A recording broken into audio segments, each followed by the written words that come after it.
All right, here we go. So, Yes. welcome. Today we have a very special guest with us. This is Unholy Requiem.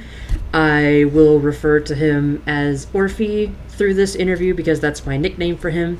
He used to be called Orphan the Legion, and I call him Orphie just as a sign of like affection because I've known him for a while. So, No. this is Requiem, Unholy Requiem. Good. I call him Orphie, But and he has agreed to do an interview with us. So, hello, Orphie. How are you doing today? hello, Google. An amazing day. But kind of chilly over here. But you know what? We're vibing. We're vibing. I It's all wish it good. was It's all good. How are chillier. you? I'm doing pretty good. It's hot here, and I'm dying a little bit, but other than that, I'm doing great. Yeah, it's kind of So, weird. Some people are not used to, people from the other side of the world. it's so weird Yes, to it's have cold like, in here. God damn. yeah, it's like it's freezing for him. It's hot for us. Like it's so weird to have that like the opposite weather, because it's like, it's like, oh, it's really hot here. It's summer. And like in America, we're like, it's summer. And you're over there like, it's winter right now. And I'm like, you lucky fucker. Like, god dang I want it. summer to be back so bad. But yeah, our like the like the seasons are all the other way around, right? Yeah, they're So it's backwards. summer for you, it's winter for me, and when we go into summer, then it becomes winter for you. And I feel like Yes. your winter is actually shorter than ours, I think.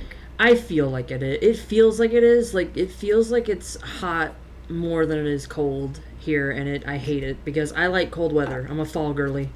I like the I envy cold. you for that. Ugh. Orphe, what I'm gonna do is I'm just gonna ask you a couple of questions. It's a sort of like a get to know you, introduce yourself, sort of thing. I'm no professional by any means. I'm just a dumbass VTuber who wanted to do this for fun. So Hey, that's what none we're of us gonna are. do. Okay, none of us are. Don't be too hard on yourself. None of us are professionals. We'll see how it goes. I don't know. So, first of all, how Yeah. about you introduce us and tell us a little bit about your channel and like what you do over there? Roger that, perfect. So my name on Twitch is UnholyRequiem. I am a horror VTuber that actually hasn't done a bit of horror in a while, I gotta say. Mm. I mainly focus on video games and on just chatting sessions. I like to interact with my community as much as I can. I like to. So, I've always loved the idea of traveling around the world. But I don't have that kind of money to be able to travel around the world. So what I do is I Oh. interact with others that live in places that I would like to get to know, you know? Hmm. And through culture, through conversations, through stuff like that, I get to see other places without moving from the comfort of my house. As a content creator, I feel like the viewers connect with you quite a lot, right? Hmm. So it's not just an aspect from my perspective, getting to know other, countries and stuff like that. It's also for other people to get to see how you live in your country, what your culture is about. And that gives them like a different perspective. It allows them to enjoy what they have way more because they can get to like see situations or countries that have a that work a little worse in some Yeah. cases. Yeah, um honestly. so yeah, no, it opens up your brain, right, your mind, Oh, yeah. and you become more appreciative of the things that are around you. Yeah, you kind of appreciate people for their differences, I think. And I think that's like an attitude everybody should have because like Definitely, where would the yeah. fun be if we were all the same? Like that'd be so Fucking boring. fucking boring. God, it would be so boring. Ugh. I guess, the honestly the follow-up question, I think the big question that everybody asks like people who are in, whatever field that they're in, what got you into it in the first place? Like the whole streaming, the VTubing, like what was something, if you don't mind sharing, of course, what was something that No, like no, it's fine, it's fine. got you into the whole thing? um So the thing is, I guess, without going into like very deep detail, I would say that I've always been a people pleaser, right? And because of that, I guess I used a lot of my free time along my teenage years, for example, to just help other people and help my family, get a job, bring money to the house, and stuff like that, you know? But I never put myself into a spot of, hey, I do matter too, you know? And it's Oh important for yeah. me to enjoy what I am doing. And so I guess at some point the idea kind of clicked in my mind. And it was like, you know what? I really want to start doing something that I enjoy. And I guess I kind of put that idea in the back burner because I had a job, a stable job that was still going. Few things happened. I became jobless. It was like, well, I have the money, I have the time. I can start something of my own. You know, I can start like thinking of a project. And I've always liked the idea of being like an entertainer, a content creator. I mean, in my uh, whenever I had an issue, I would go into YouTube or Twitch or stuff like that, and I would find this thing that was very new at the time. There was the concept of a streamer that didn't show their face. They just showed an anime character in front of you. And I was like, I don't know what the fuck is that, but I Yeah. want a piece of that cake. And I went for that bullshit, and I'm loving it. That's awesome though. I think that's kind of how I felt about it at first too. Like I saw it and I was like, what is that? That looks really cool. I would love to do something like that cuz like, whether it be self-confidence or privacy reasons, like a lot of people don't want to show their face as a streamer. And Yeah.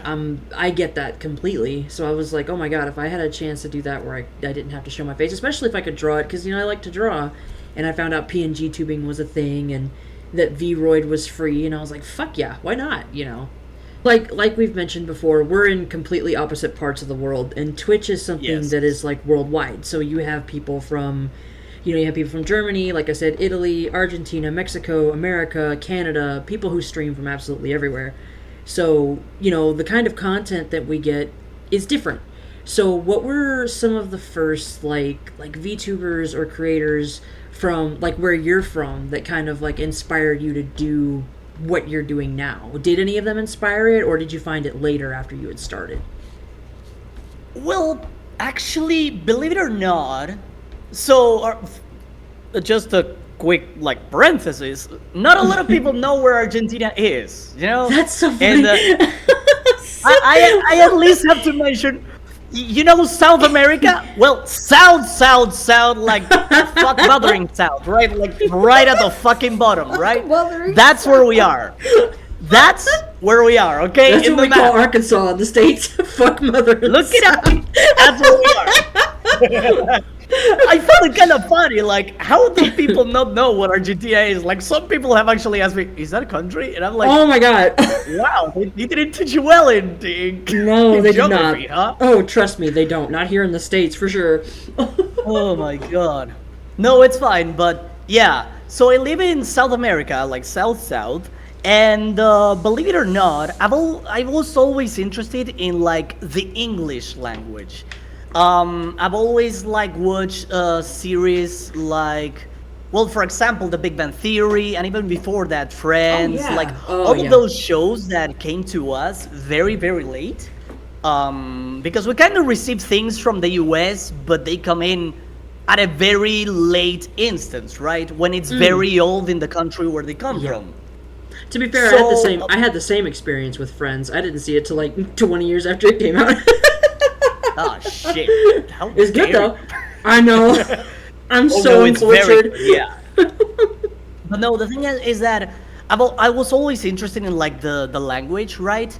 And not only that, but my parents had pushed me to kind of learn something else other than Spanish. So yeah, I kind of got English at a very young age. That is why I would consider myself to be a bilingual at this point.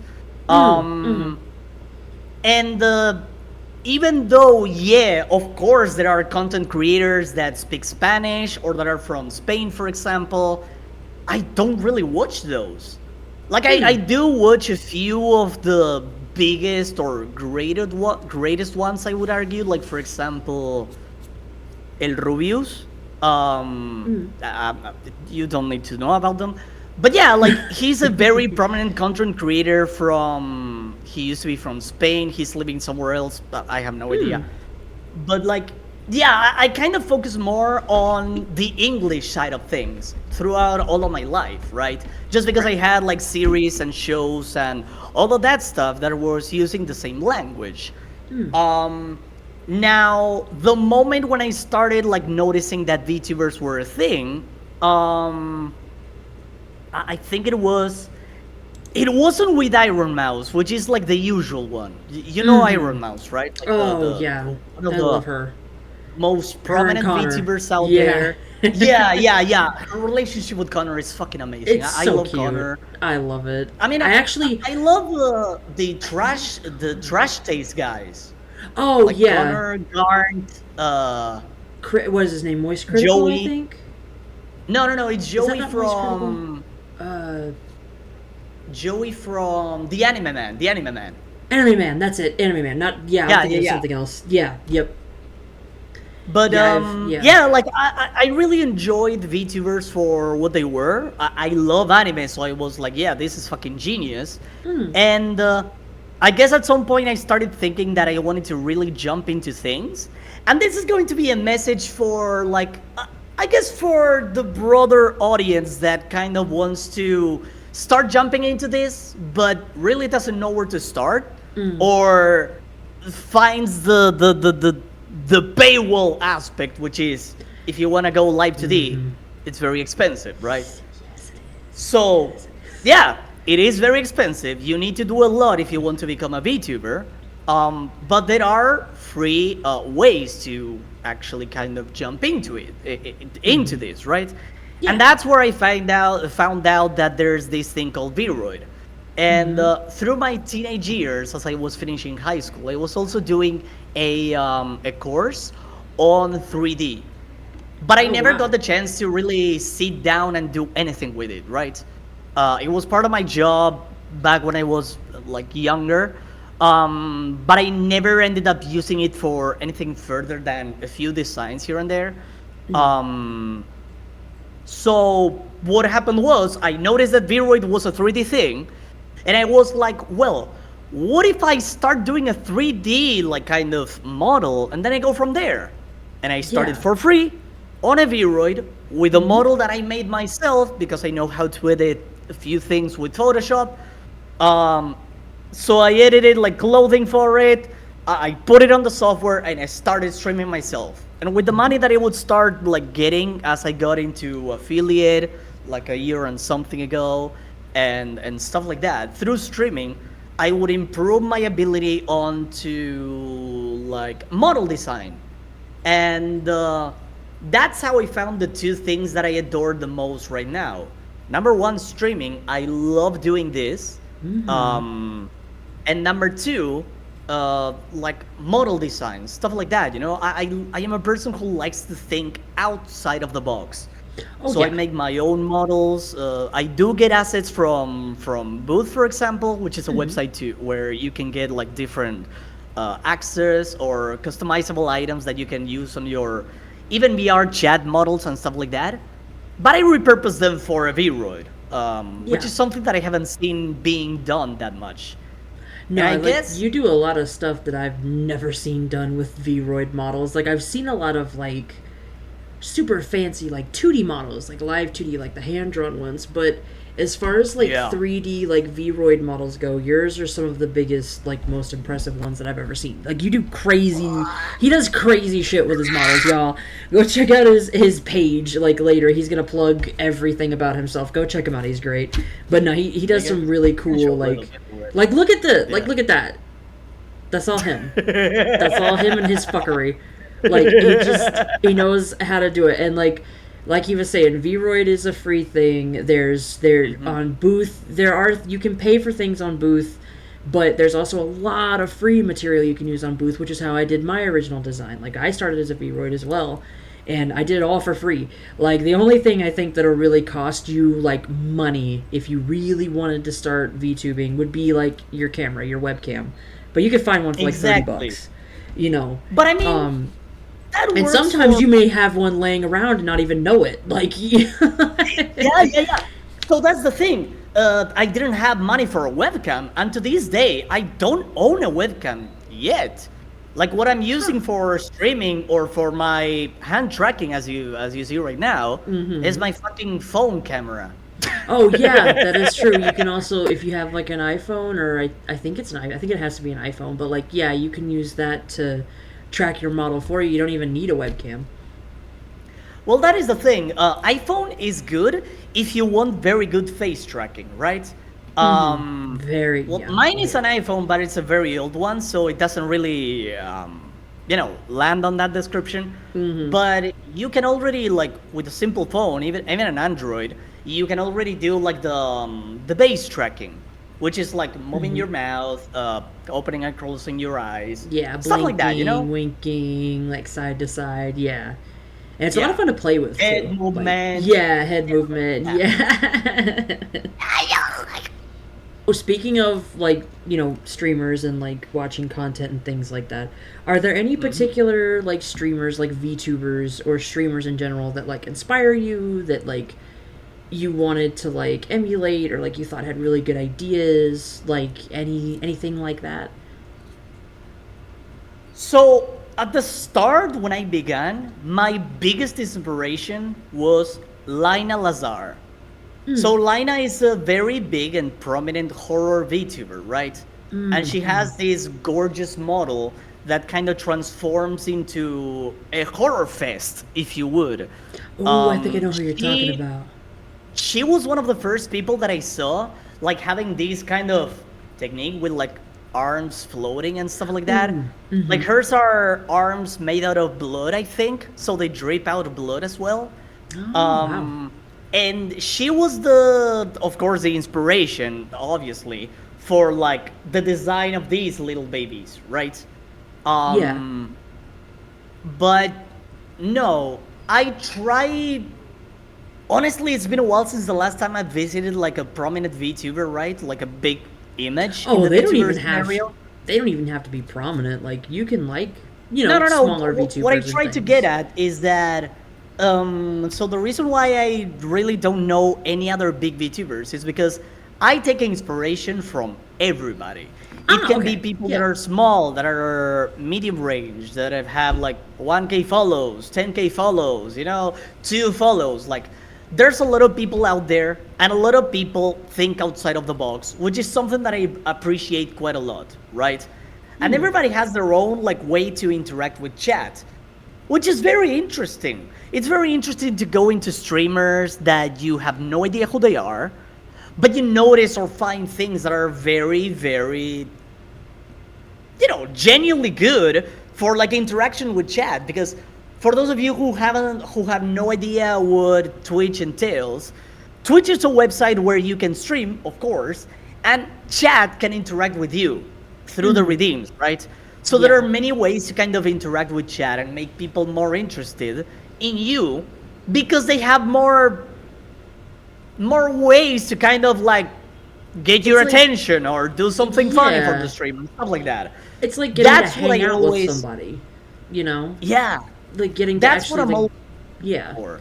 I'm always looking for like people that have something genuinely good, something that is, very unique, stuff like that. Not to rob the idea, of course. The thing No. with content creation, which is a misconcept, I would say, is that people think, oh, you robbed this person's idea. No, it's not about that. Think for a moment. How long has the internet been around? Okay? I don't think there's a single idea that hasn't been done already by someone.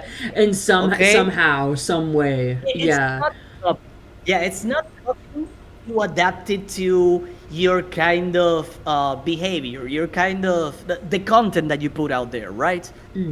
But you need to adapt things, and that's what I like to do. I like to keep things new, fresh, and also appreciate models because as you said before, like there are beautiful They have models out some there. very Not beautiful just ones 3D, out there. like Hell yeah. Live 2D has been evolving way too much, and the things that they have been able to replicate with 2D graphics is fucking genius. It's insane. Yeah, there's some that like the models that like they lean now, like you can lean in. There's like full range of motion. It's crazy what some of these people have been able to do. So as far as content goes, you've said that like Yeah. you like to stream horror, you like to do like just chatting streams. Is there like are there particular games that you prefer to stream? Do you try to stick like mostly to your motif, or have you been known to like step outside of that, like I guess like your typecasting, I guess, so to speak? Like, do you try to play it strictly horror all the time, or do you enjoy doing like other things, or is horror just something you really enjoy? Like, is it like your main focus, or are you like, I like a little bit of everything, but this is like what I mostly do? Honestly, I gotta say, at the beginning I was thinking about focusing on being a horror VTuber, right? Somebody that just plays horror games and stuff like that. And while I do enjoy those games, I think I went for the variety side of things, just because, like, yeah, I adore horror, but I'm a gamer at heart, right? So Right.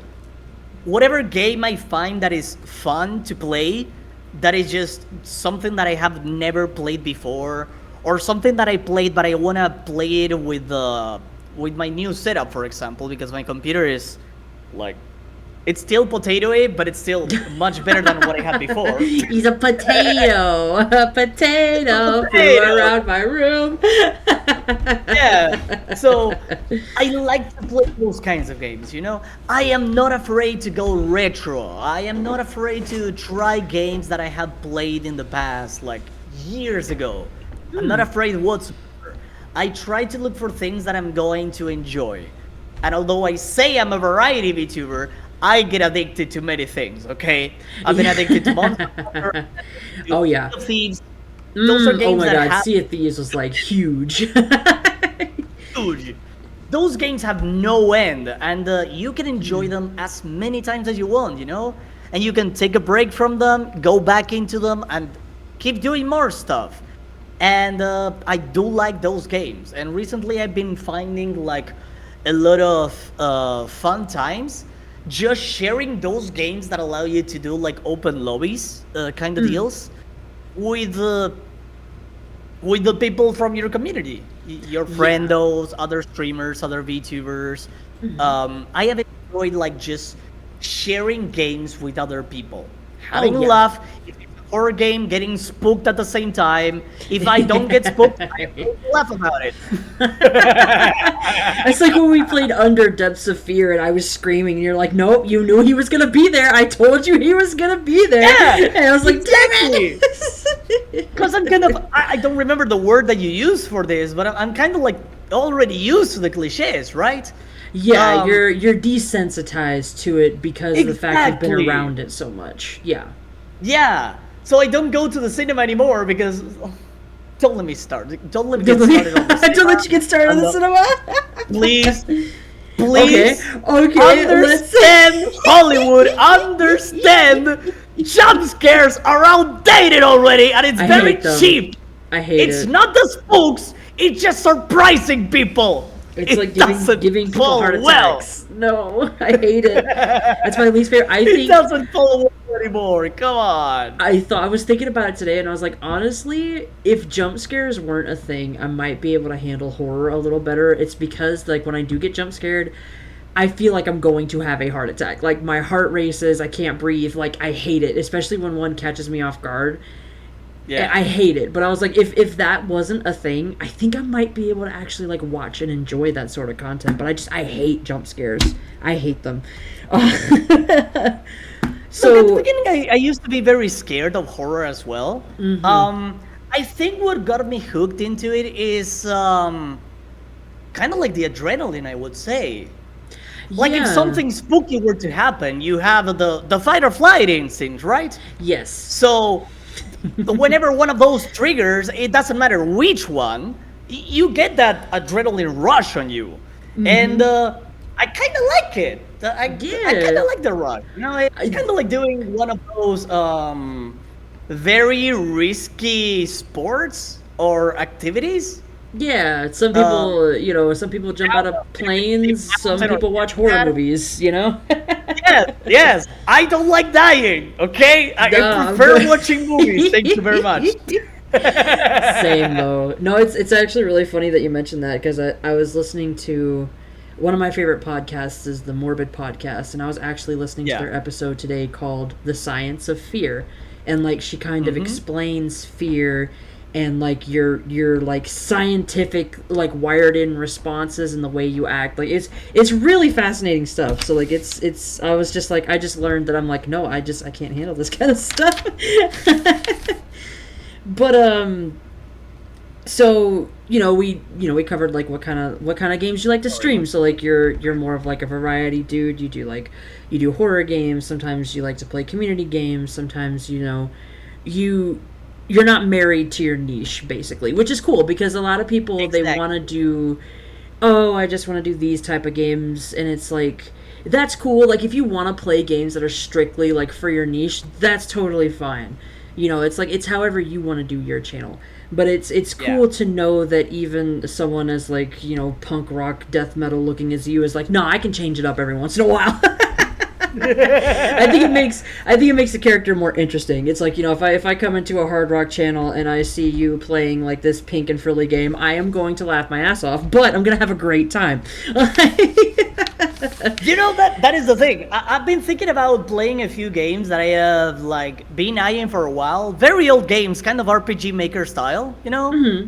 Um, they are definitely not the kind of games that you would imagine a motherfucker like me to be playing, right? Like I for love that example, for there's you. this gorgeous game that is called To the Moon. I want to play that one so bad, but It you know looks what? so It's a cool. drama game. Hmm. It has some comedy, but very light-hearted comedy, you know? And it's Yeah. a tearjerker. Like, it will make you cry. Yeah, I've heard And it's yeah. like, so for context, I am this very, very, absolutely energetic, like, streamer, right? Oh yes. I am very energetic. I'm very supportive. I like spooky stuff. I like power metal as a music genre. Da, I da, da, da, fucking da, love da, that. da, da, da, da, da, da, da. Every time I This see is the Orphie, night Incense and run. Iron plays in my head. Power Wolf. It's Power his Wolf. theme song. I've Up decided it there. for Up him. there. Up there.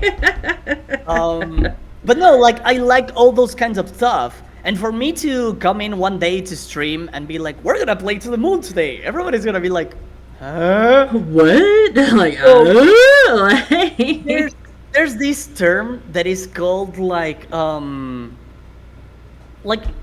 you know when you're used to something and all of a sudden you get whiplash. something whiplash. Exactly. Yep. Thank you. So I was using the example of like being on a very energetic concert, you know, Yeah. and all of a sudden go into an opera or a theater Oh, play on a very yeah. chill, play, right? Or like soft and That would sad. kind of whiplash you. Like for example, there's these kind of streams that focus on ASMR, right? Right. And ASMR streams tend to be very chill, very calming. People even fall asleep to those kinds of streams because it's what the streamer wants to achieve, right? They Right. want to calm you after a very tough day at work. Stuff like that. Yeah. Imagine if you were in one of those streams, very calm and collected, and all of a sudden, the person you were watching talking like this in this very smooth kind of voice rates into someone that is kind of freaking out like this. That is Yes. whiplash, okay? Oh yeah. So I'm trying to think of how to go about the aspect of whiplash. In the cases of games that are very calm and stuff like that, like To the Moon. I feel like it's gonna be But you doing more of an adjustment than your chat. Because you're gonna be like, "Oh man, I gotta be serious right now," and you're just like, you just want to scream the entire time. I can see that happening. Yeah, I can see that happening. I love that though. Like I feel like you know, even though like people have a theme, I think it's cool to like for them to like explore and do, you know, other things, you know. And Definitely, yeah. hopefully your chat won't be too like, you know, hurt about it, like the fact that you want to like try different things or like expand, you know. And but usually when you have a pretty good community, they'll be like, you play whatever you want, we're here for you, not the game, you know. Like, and you'll be Yeah, lucky to have yeah, yeah, like yeah. that kind I of didn't know it was environment. gonna be like that. Like that's a huge, I guess, misconception that people have as well. People think that they only need to be streaming like the new game that came out and stuff like that. Mm-hmm. Uh, News for everybody out there, that's not the case. Not the If you're a case. streamer, there's entertainment in the middle. There's Mm-hmm. engaging with the people that watch you. If you want to play a game, then just play it. Yes, there are gonna be some people that are interested in it, some others that are not. But the most important aspect is that you are having fun. Because if you are having fun, the people that are watching you are gonna have fun with you as well. Exactly. Mm-hmm. And And they that's can make the situation even more fun with the redeems and sound alerts and everything that you have on Twitch available. oh yeah, and if especially if you're like me and you're a dumbass who makes the mistake of playing games that legitimately cause Hey! fear in you, and then your chat capitalizes on that, they enjoy that very much. For context, I have thalassophobia and I'm scared to death of the ocean, and I played Subnautica with crowd control and someone spawned a Reaper on me twice. I screamed and almost like I cried. I had like a panic attack. It was terrible, but it was also great because chat was just like losing their minds laughing at me, and I'm like, I am also laughing at myself, but I'm also never playing this game again. Listen, so my community loves to call me adorable, right? The more that I try to be edgy and look like a villain, I'm not a villain, by the way. I just laugh like one. He does, and it's great. The more that I try to look edgy and stuff like that, because that is my vibe, the more they call me adorable, right? So the more you try to avoid a subject, the more people are gonna bring it up. Oh yeah, the more you fight it, the more they're gonna dig their heels in. Like so Oh yeah, yeah, it can yeah, yeah. be it can be a blessing and a curse when they don't let things go. Like, At the same time, yes, definitely. Um, but we were talking about music earlier, about like like heavy metal things like that. Um, is there a specific type of music that you that like really like gets your blood pumping, that like gets you like excited? Do you have like a pre-stream playlist? Do you have like recommendations you would give to people? What is the kind of music that like gets Orphie like just pumped and ready to take on the world? Like, what's that kind of music for you? So I would say it's a blessing and a curse at the same time, and I'll explain both aspects, right? Few years ago, many tragic things happened. Life is like that. It hits everybody the same way, right? Right. During this process, I think that's when I kind of came into contact with VTubing, and that's one of the other aspects why I decided to jump into this. Going back to the previous question, right? But at this specific time frame, I came across power metal, right? Yes. So, just for context, I wasn't like this throughout my whole life. I've always been very energetic, but I've never had the means to kind of take all of this energy out, explode it, if you will, right? Let it be free. Yeah, I was very repressed, I would say. Very repressed. Yes. I was very like very shy kind of guy that would be like, "Hey, can I help you with Aw, something? no I way. noticed that you're trouble." No, no, for real. I would be like, I noticed that you were troubled. Do you need help with something? You know, No. I was like that legit. I was very repressed, and I started listening to power metal. I don't like the mainstream bands. Like for example, if I go to somebody that doesn't know me, and the conversation comes in, and I be like, well, I like metal. They would be like, oh, you like Megadeth?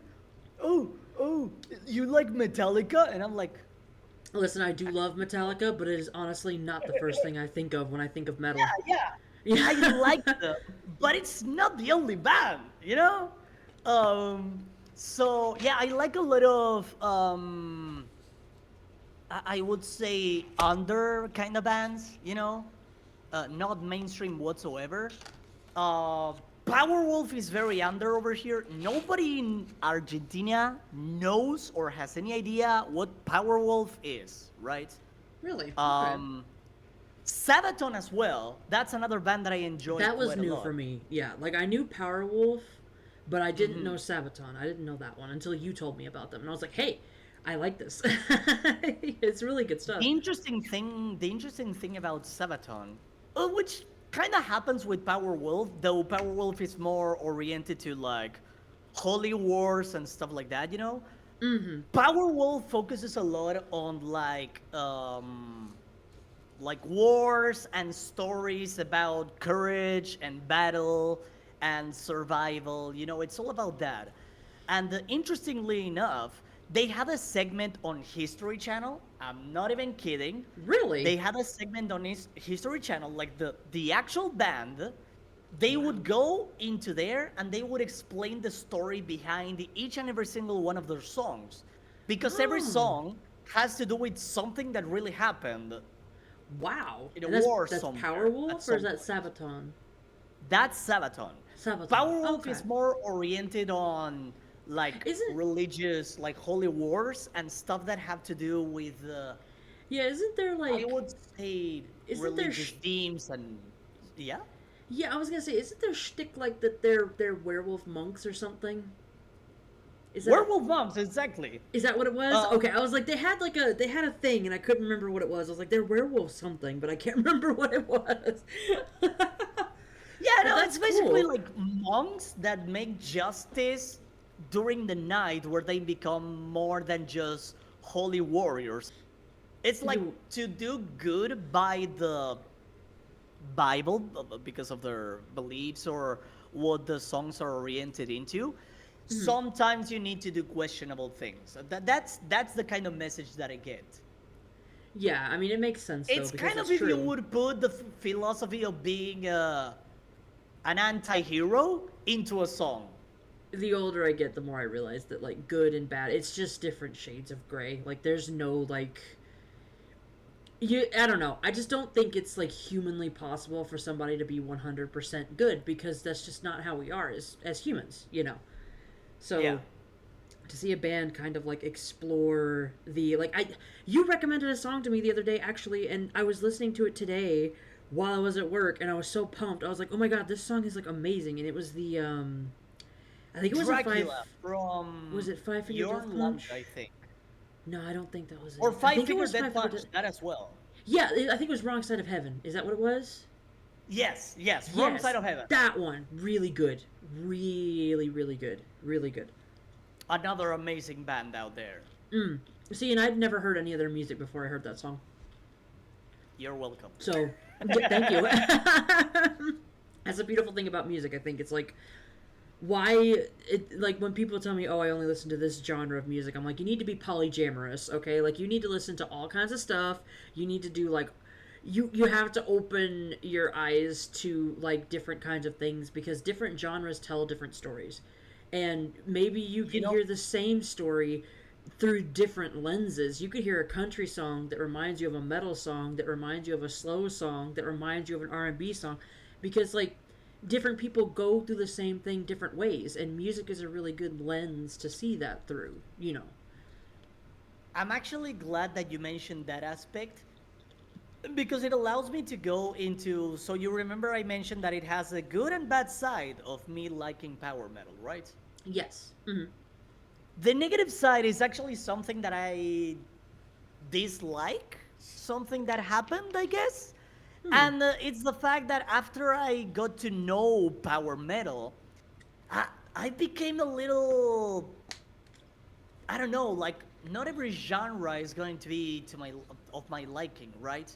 Yeah. Like for example, back in the day before power metal was a thing to me, I would listen to just any genre and I would be very open towards it. I would, in fact, enjoy most of the music that was out there, right? All of Yeah. the genres, I would just enjoy them one way or another. After I Yeah. got into power metal, I'm like, I don't like this anymore. Actually, I don't know Yeah. how I liked Yeah. this before. I'm like that. And I don't like that because it kind of makes me feel close-minded, right? But I guess at the same time, as long as you're enjoying what you're listening to, and it gives you like this vibe and push to get out there and start your day and do all the things that you gotta do, Yeah. then kudos It's to you. That's all inspiring, you need. you know? Like, Yeah. if it inspires you, if something moves you to action or just Hmm. moves you in any kind of way, I think it's worth it. Because, like, there's some, like, religious songs that move me to tears, and I'm like, why? I don't understand it. It just does. Like, there are songs that you can listen to that move you to tears or get you moving, or, like, sometimes it's the music that does it, sometimes it's the lyrics that does it. Like, it's just, it depends on how it hits you, like. Yeah, and exactly.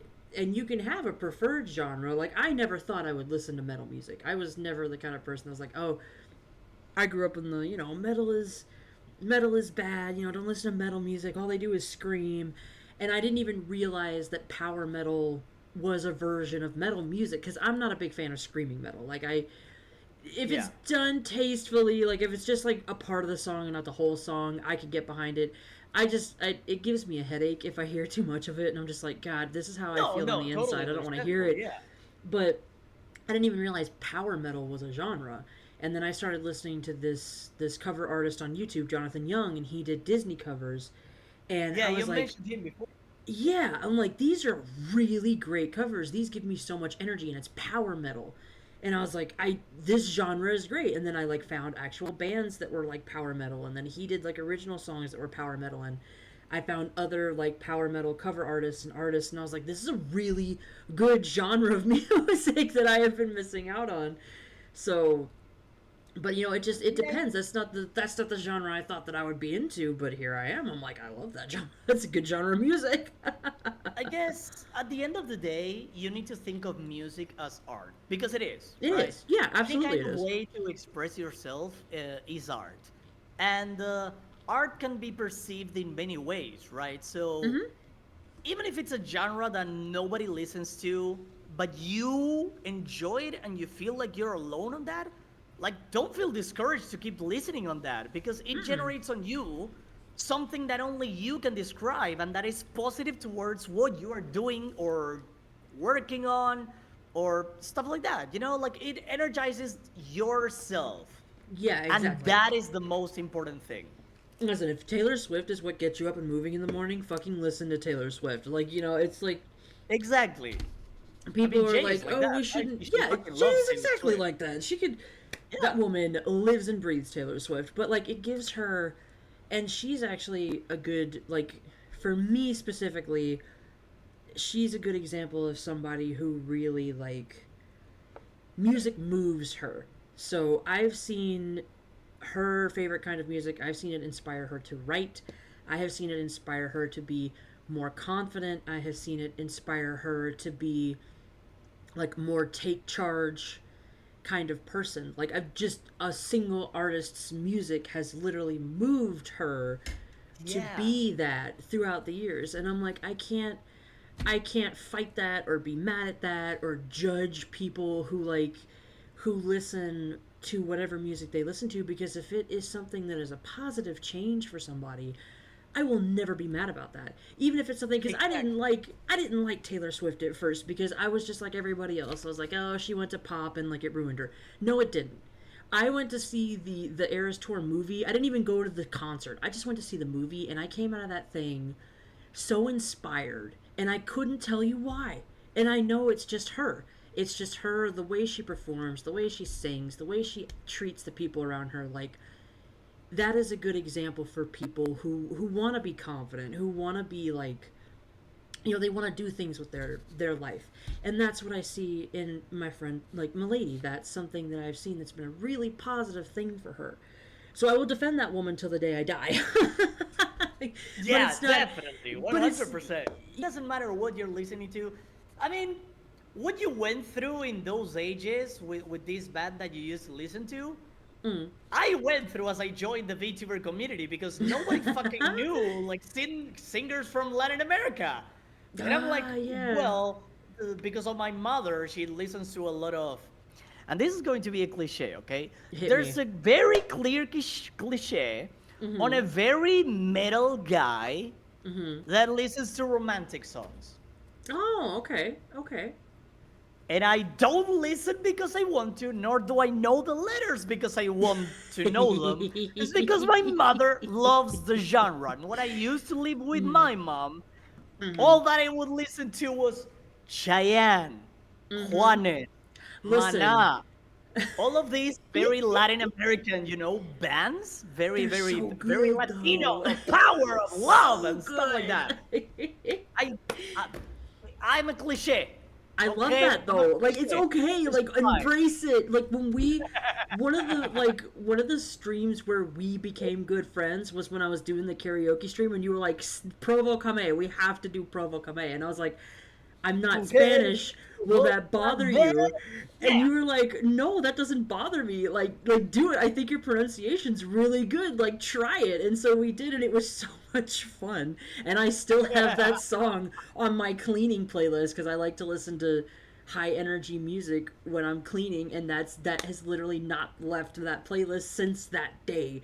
So like Damn. music is just important. Like it's important and it's good for memories, which leads into like my next question, which is about music because I love music. So I like to ask a lot of questions about music because as we have been discussing, music is really important.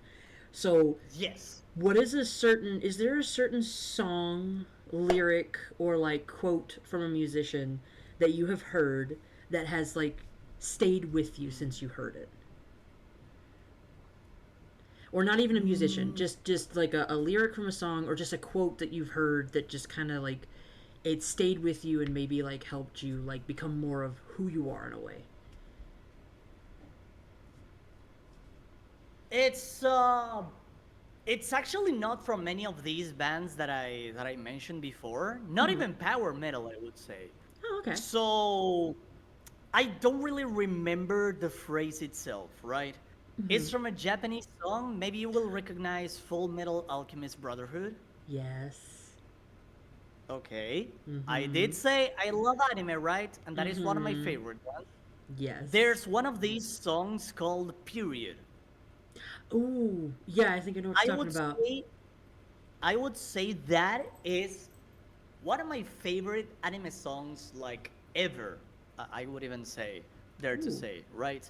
And there's this line that states something about like I'm going to remember the warmth of your touch, or your I'm gonna remember the how your hand felt on mine, and I will keep going, and period, something like that. Oh, It's like yeah. there's somebody that's not there anymore, but you will Yeah. still like remember the feeling, the emotion, the things that The you shared with memories, that yeah. person.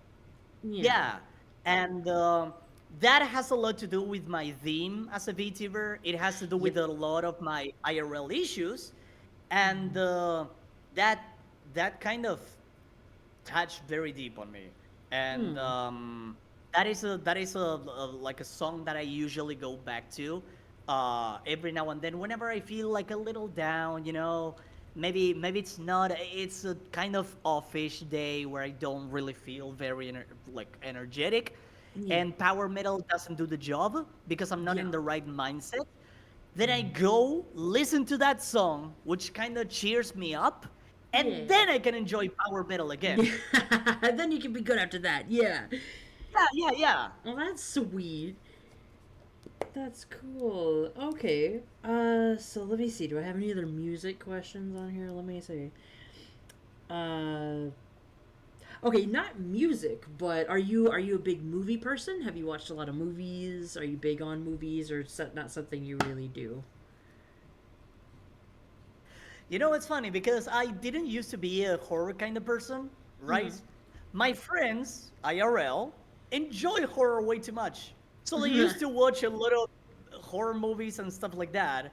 And I would say no because I didn't like that.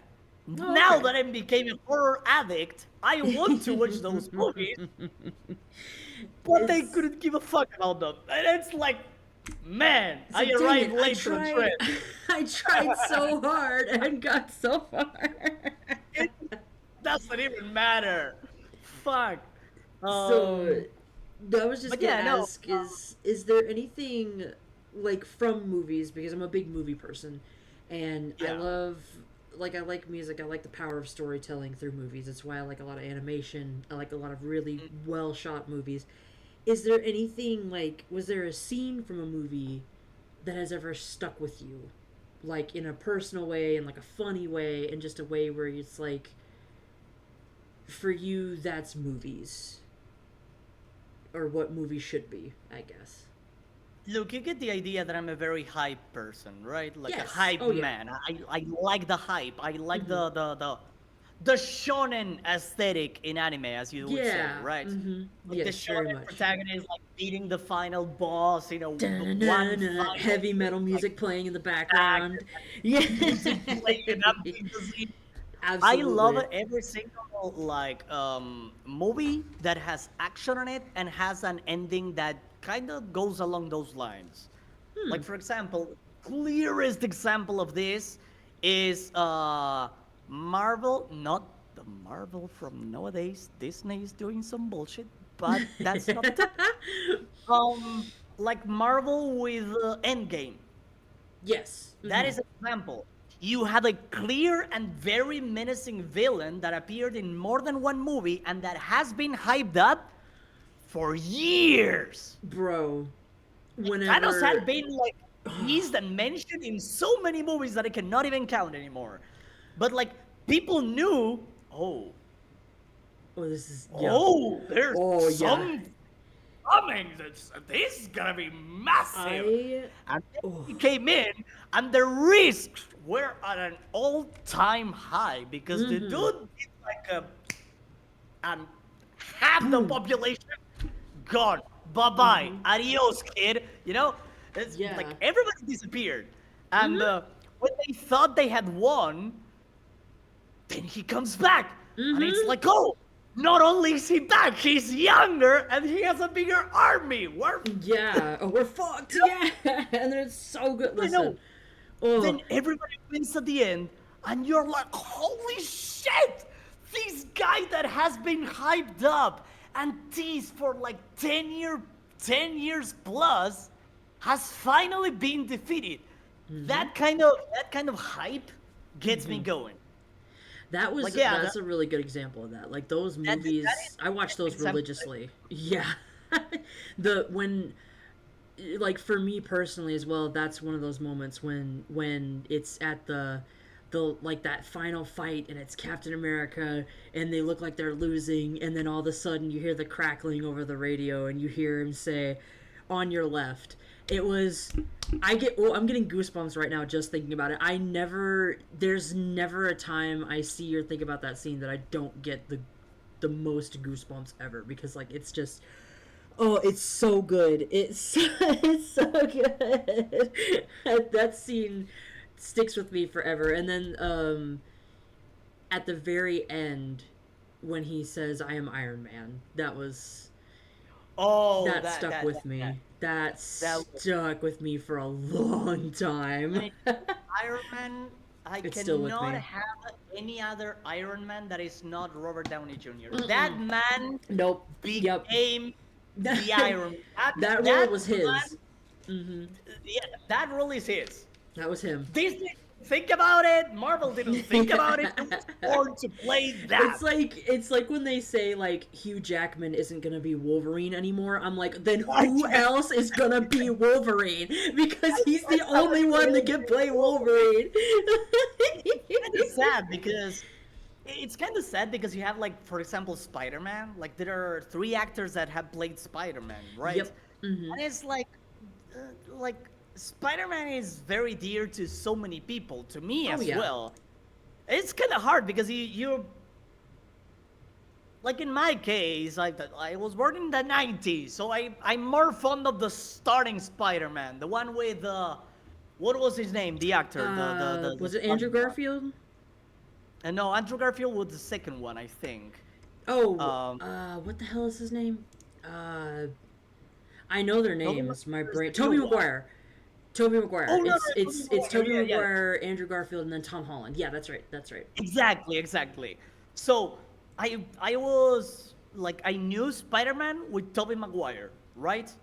And I loved him as Spider-Man, right? Oh, he was Because good. Spider-Man in the comics, which is what I got used to and what I read and what I saw because of the cartoon, um, he was a very awkward person. Like he Oh had yeah, difficulty awkward teen boy. socializing. Yeah. He was not popular whatsoever. He was a nerd by the Oh definition of yeah. the word, right? Oh yeah. And Absolute science nerd. like yeah, exactly. So you had that, and he was like that guy. He was Spider-Man. He was fucking Peter Parker, right? And then the second movie was kind of weird because he wasn't like he was a nerd, but he wasn't like ostracized as like the previous Peter Parker was at school. Yeah. And then you have the new one, which come on, you could argue that Tom Holland as Spider-Man is like not popular, but he has a lot of friends at school. He's good. He's Like not yeah, hated. he's He's not bullied. He's good. You know, yeah, in I that think sense. it's also kind of like how the world has changed a little bit. I think like the things that we got made fun of for as kids are things that are celebrated now amongst like the younger generation. Like if you wore glasses, oh my god, if you had terrible glasses, if you read a lot, Yeah. you were a nerd. Nobody wanted to hang out with you.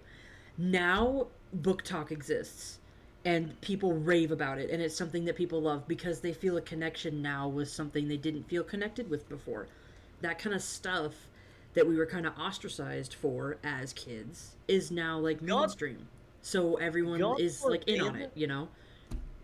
God forbid that as a kid you had thick glasses, those that would make your irises pop out, kind of. Me. Because, oh my god, nobody would let it slide. That's the Nope. reason why I wear contact lenses, because I needed those. And I used them for the good part of 1 month. And that was a stretch for me. Oh yeah, that My was one of the god. main reasons I got bullied was because I like to read and I wore glasses, so I was a nerd. And I'm like, Yeah. okay, like I don't know what to do about that, you know. I So guess that is it's the reason why ridiculous. I dress and look the way that I look IRL right now. So, yeah, right now you could. I keep using the word goth to define the way that I look, right? Yeah. But Well, you the wear the reason why black and the I'm not a true chains and goth, stuff. yeah, but the reason that I'm not a true goth is because, so, at least in my perspective and understanding, in Argentina, goth people would be another way of calling somebody that's emo, right? Yeah. And emo is somebody that is very sad all the time, very like has like Emotional.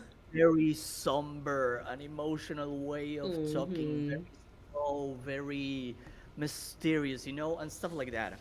The reason why some people have told me you're a fake emo or a fake goth is because I'm all the time like this, and I'm very hyper, and I'm very happy, and I push people forward, and I like encouraging people like that. That is not a goth behavior, and I realize it, but it just so that you have an idea. Yes, I dress up in all black. If you open my drawers, everything's gonna be black. If you see white, then shame on me. But yeah, everything is black. That is the way that I dress up. That is the way that I like my models to look like. That is why you have this edgy fest of, you know, uh, villain vibes and whatever. Yeah. Um, but I guess I decided to start dressing up like that, not just because I felt comfy with it, but also because if you see a dude walking down the street, dressing in all black, with chains all over the place, Who's and tall rings as a in every fucking single tree. finger, you're gonna think twice before saying something to that motherfucker. It's And true. I guess that is the reason why. It's true. Like it's, and my thing is like, I used to be scared of people that I would see dressed like that because of the fact that that's something you're brought up to be like, oh, that's terrible, that's bad, don't be that way. Now, if I see somebody like that, I literally look them in the eye and I go, "That you've got a rad outfit on. Like, I love your outfit. Like, I just want you to know I like your Exactly. style. I think Yeah. it's cool. I don't have a Just style. don't I wear think t-shirts and jeans. I'm very boring. So, like, when I see somebody who's dressed up, sometimes I go out and they're like like wearing like that. little sailor outfits, or like they'll be like Japanese theme, or like they'll go out like just dressed up, and I'll be like, "Man, you look nice. You look so nice," and they'd be like, "Oh, thank you." Like it's spreading positivity to people. I think is more important than like judging what they're wearing. If you want to look cool, I'm gonna share this knowledge with the world. Okay, Okay, with you and sponsored with the by world. sponsored by Orphie's tips for looking cool. If you want to look cool, and if you watch anime, you may know that in some series, especially for example One Piece, okay, you have like the admirals, like the characters that would wear like these very long coats,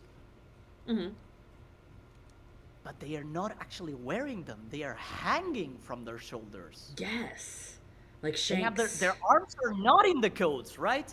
like But you. they hang in there. So how do you make that happen? Well, How you do you you make that get happen? some like elastics, like Mm-hmm. some elastic bands or something like that. You kind of like, I don't know the word for this, but you sew the elastic into the jacket, Oh, you right? sew it. Mm-hmm. You sew it, and then you put your arms through it without putting the arms on the actual sleeves. Oh, so you got like a little, what do they call that? A bandolier or whatever? Not a bandolier. That's the other thing. The It's like what cops wear to hide their guns, like their arm holsters, like Holsters, things. exactly. Yeah, Holsters. yeah. I sew holsters on my leather jackets just to be able to hang them like that. That's badass. You want to have extra street cred and cool points? Do that. You can do that for your jean jackets. You can do that for your leather jackets. You gotta be sure that you're gonna like nail it on the first try because a leather jacket is very expensive and you don't want to ruin You that. don't want to ruin that. Yeah, make sure you measure twice, cut once. Yeah, but This has been exactly that is fashion what I with was. Orphie. That is what I was trying to get at. You want to be cooler? Do that. Do Do that. that. Fashion tips with Orphie. I need to clarify. I am not making up this laughter. My mom laughs like that. I got those genes, okay? Every family gathering sounds like a villainous hideout, and I love it. Deal with it if you don't like it. I want you to record the next time you have a get together. I just want to hear it. I just want to hear it and use it for background noise. Like, is there a Joker convention? Nope, that's just Orphe and his family.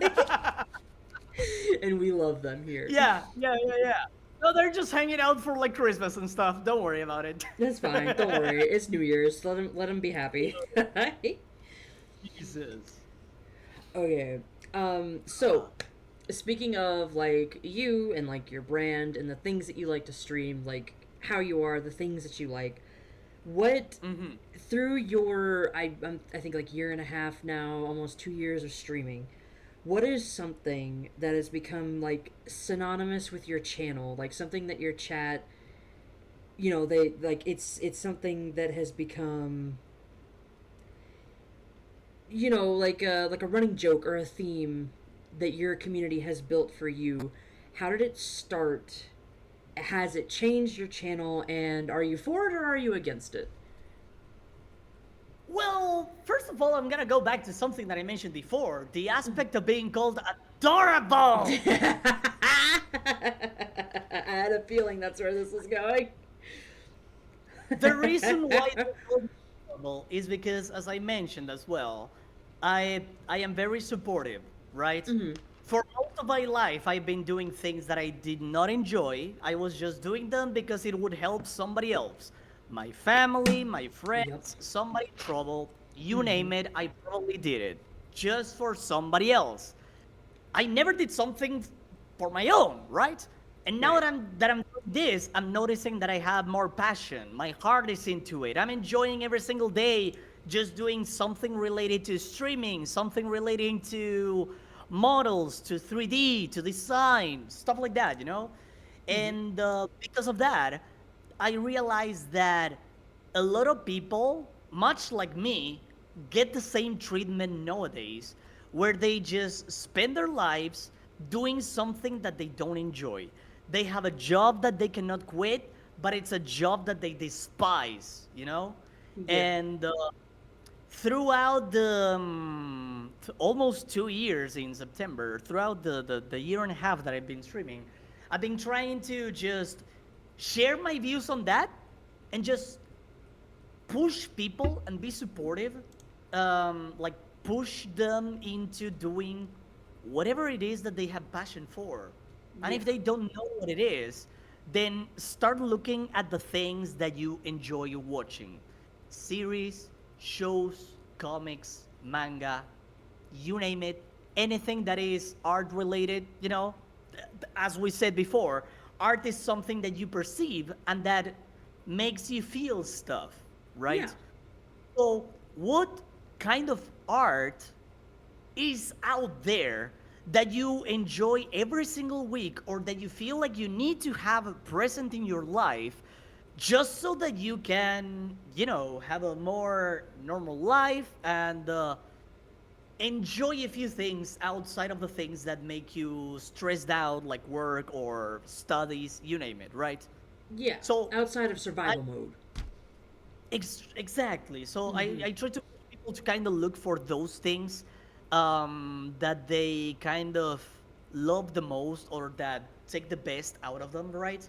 Mm-hmm. And I try to make them realize that, hey, maybe there's something in that you want to try out, you know? Maybe there's something about drawing or writing that you want to give a try too. And there's a lot of people that have this misconception of like, well, failure is not good. You don't want to fail. You want to nail it the first go. And it's not like that. No. You're gonna make mistakes, but mistakes make you better. They make you who you Mistakes are. It's improve. it's like your Exactly. past. Your past makes you who you are. Whether It, you learn it's a from it, life lesson. Yeah. it makes you stronger, in a way. It makes you more of who you are, you know? I did say that I was very nervous and shy and Mm-hmm. uh, introvert. I was very much an introvert before, right? Yeah. Um, but I had a wake up call. I started noticing my problems because I didn't like being the way that I was, and I started changing myself to the way that I am now. You know, Yeah. and it's what I enjoy the most because people tell me that they enjoy being around me. People tell me that they enjoy and have a lot of fun, like just conversing with me and having like Oh yeah. these weird conversations about anime, about music, about I'm one of those anything. conversation enjoyers. I have a genuinely fun and good time with you when you're around. Thank you. Thank you. Yeah. And I like But yeah, no. as a personal like aside, um I am glad like if streaming and VTubing what has helped you like come out of your shell and become the person that you want to be, then I'm really glad that that happened for you because I wouldn't have a good friend if it didn't happen. I wouldn't have a good friend in you. So it makes me very happy that you found this niche thing and you wanted to give it a try. And then look at you, like look how much like growth that you have had and like just the things that you've been able to do. Like I'm insanely proud of you, and I just want you to know that. Thank you. Thank you. Yeah, I well, it's not streaming that allowed me to become the way that I am. Of course, the more I streamed, I guess the more myself I got to be, right? Like Yeah, I you got to kind of learn got to things about know myself that I yourself wasn't more. aware of. Yeah, Exactly. you get to know Uh, yourself. yeah. Number one thing, yeah. Mm-hmm. But no, I started being more, becoming more of an extrovert and realizing the things that I liked and the way that I was before streaming. and actually becoming an extrovert and realizing the things that I liked and loved is what pushed me to kind of like all of these VTubers that I was watching and content creators out there. Why not give that a try myself? Yeah, exactly. Because you know, what is it? The number one thing I think that all content creators will say is that put the kind of content into the world that you want to see. Mm-hmm. So, you know, do the things that you want to see. Like when I like years ago, when I wanted to start a YouTube channel, I wanted it to be a cleaning, organizing channel because that's the kind of Yeah. stuff I like to do. I like to clean, I like to organize, I like to turn a messy space into a clean space. I love doing before and after. Like I that's what I really wanted to do. That was the content that I really wanted to do. But then I found out that I'm really camera shy, and I don't like looking. I don't like cameras. I don't like mirrors. I don't like anything that can show me what I look like. So I decided Yeah. that was not an avenue that I could take. And then like finding out about VTubing and being able to do like the more creative stuff that I like to do, like the art and the playing games and the getting to do like like terrible voice acting with games and things like that. I got to lean more into that with the anonymity of streaming, which I think has helped me become more of the person that I am. So Yeah. it can build your confidence. It can help you get to know yourself better, like we were saying, and you know those are all good things. You know, like Yeah, exactly. Yeah. and to have you know people like you for example who are like just very encouraging, very like you know like they get after it. They want to be you know you want to be good friends with people. You want to help people. Like having genuinely helpful people in this community especially is a very helpful, it's a very good thing. You know, anytime I tell you, hey, you know, I found this random person, I want to stream with them, you come to the stream, you're like, oh my god, who is this person? And then you go and you show them support because that's just how you are as a person. I'm the same way. You Mhm. know, if I tune into your stream and you're streaming with some people, I'm like, oh, I like these people. Who are these people? And you're like, yeah, let's go give them a shout out. Let's go support them. And then we go and support them. Like, it's a VTubing is very much like streaming is very much a it's like home, you know, like you build your communities of these people that you're similar to or that you have similar interests with, and then those people support them and then those people support them and then you have like this really tight knit kind of community of people who are just like they're a bunch of Orphies. They're energetic. They're fun. They want to like you know they want to hang out, support people, help them be the people that they're supposed to be. You know, like that they want to be. Like they're getting to know themselves as streamers, and like we can help do that by encouraging them and showing them support and things like that. And I mean, the creator of Twitch itself did mention the best way to grow and kind of get your name out there is to collab. yeah, get to know people. So yeah, yeah, just get to know people, socialize a little bit more. It's fine if you want to remain in your niche, small side of the internet, right? If you Yeah, want to just remain to yourself and stuff like that. But I mean, for example, we have a lot of friends, like I'm going to name, for example, Fen, right? yeah. So, what Fen does, she sticks to mainly playing games solo on Mm-hmm. her stream, but she would visit other people and stream, like play with them off stream, right? Oh yeah. Mm-hmm. They would be streaming, she would just be like hanging out on the VC, the Chilling. voice Yep. call on Discord or stuff like that. Mm-hmm. So get yourself out there, put yourself out there. If you don't want to show content that has to do with a lot of people because it's very chaotic, it can be very chaotic, Oh yeah. then just, you know, stick to yourself, do solo streams, and in Yeah. your free time, visit your friends, and if they invite you, then join up. Jump on it. Yeah, absolutely. Don't do like me and hide in the corner thinking everybody hates you and they're just being nice. Okay, so. I'm gonna drag you to all places. Don't worry about it. Thank you, I need it. Um, But no, so. I guess just being this supportive and stuff is what got me the adorable name that I despise so much. And it's not that I don't appreciate when people call me that. Okay? It's Mm-hmm. not like that. Uh-huh. It's like, you know, it's not the character that I'm trying to portray. I would have ribbons fucking ponytails if I wanted to be Conan adorable. I'm just saying it's I don't and to me I think it's more of like that it's just it's nice that like when you portray yourself as like kind of villainous, you know, like you said, you're not a villain, but like the way you look kind of seems like you are. So it's like it's almost like a Doberman, you know, like Dobermans are very scary looking dogs. Don't judge a But book by its cover. and they will and see this is the thing. A lot of people like this, and I use this example a lot. Is like when you have a German Shepherd, for example, that is trained as a police dog. They are Yeah. fierce animals. They will destroy anyone who tries to harm you with a simple Oh, they word, will. and they are protective animals. That's how they're trained, that's how they are raised. They are protective. They will kill anything that you tell them to because they're like I'm protecting my human. But on the flip side of that, they can be very cuddly. They'll let you rub their tummy.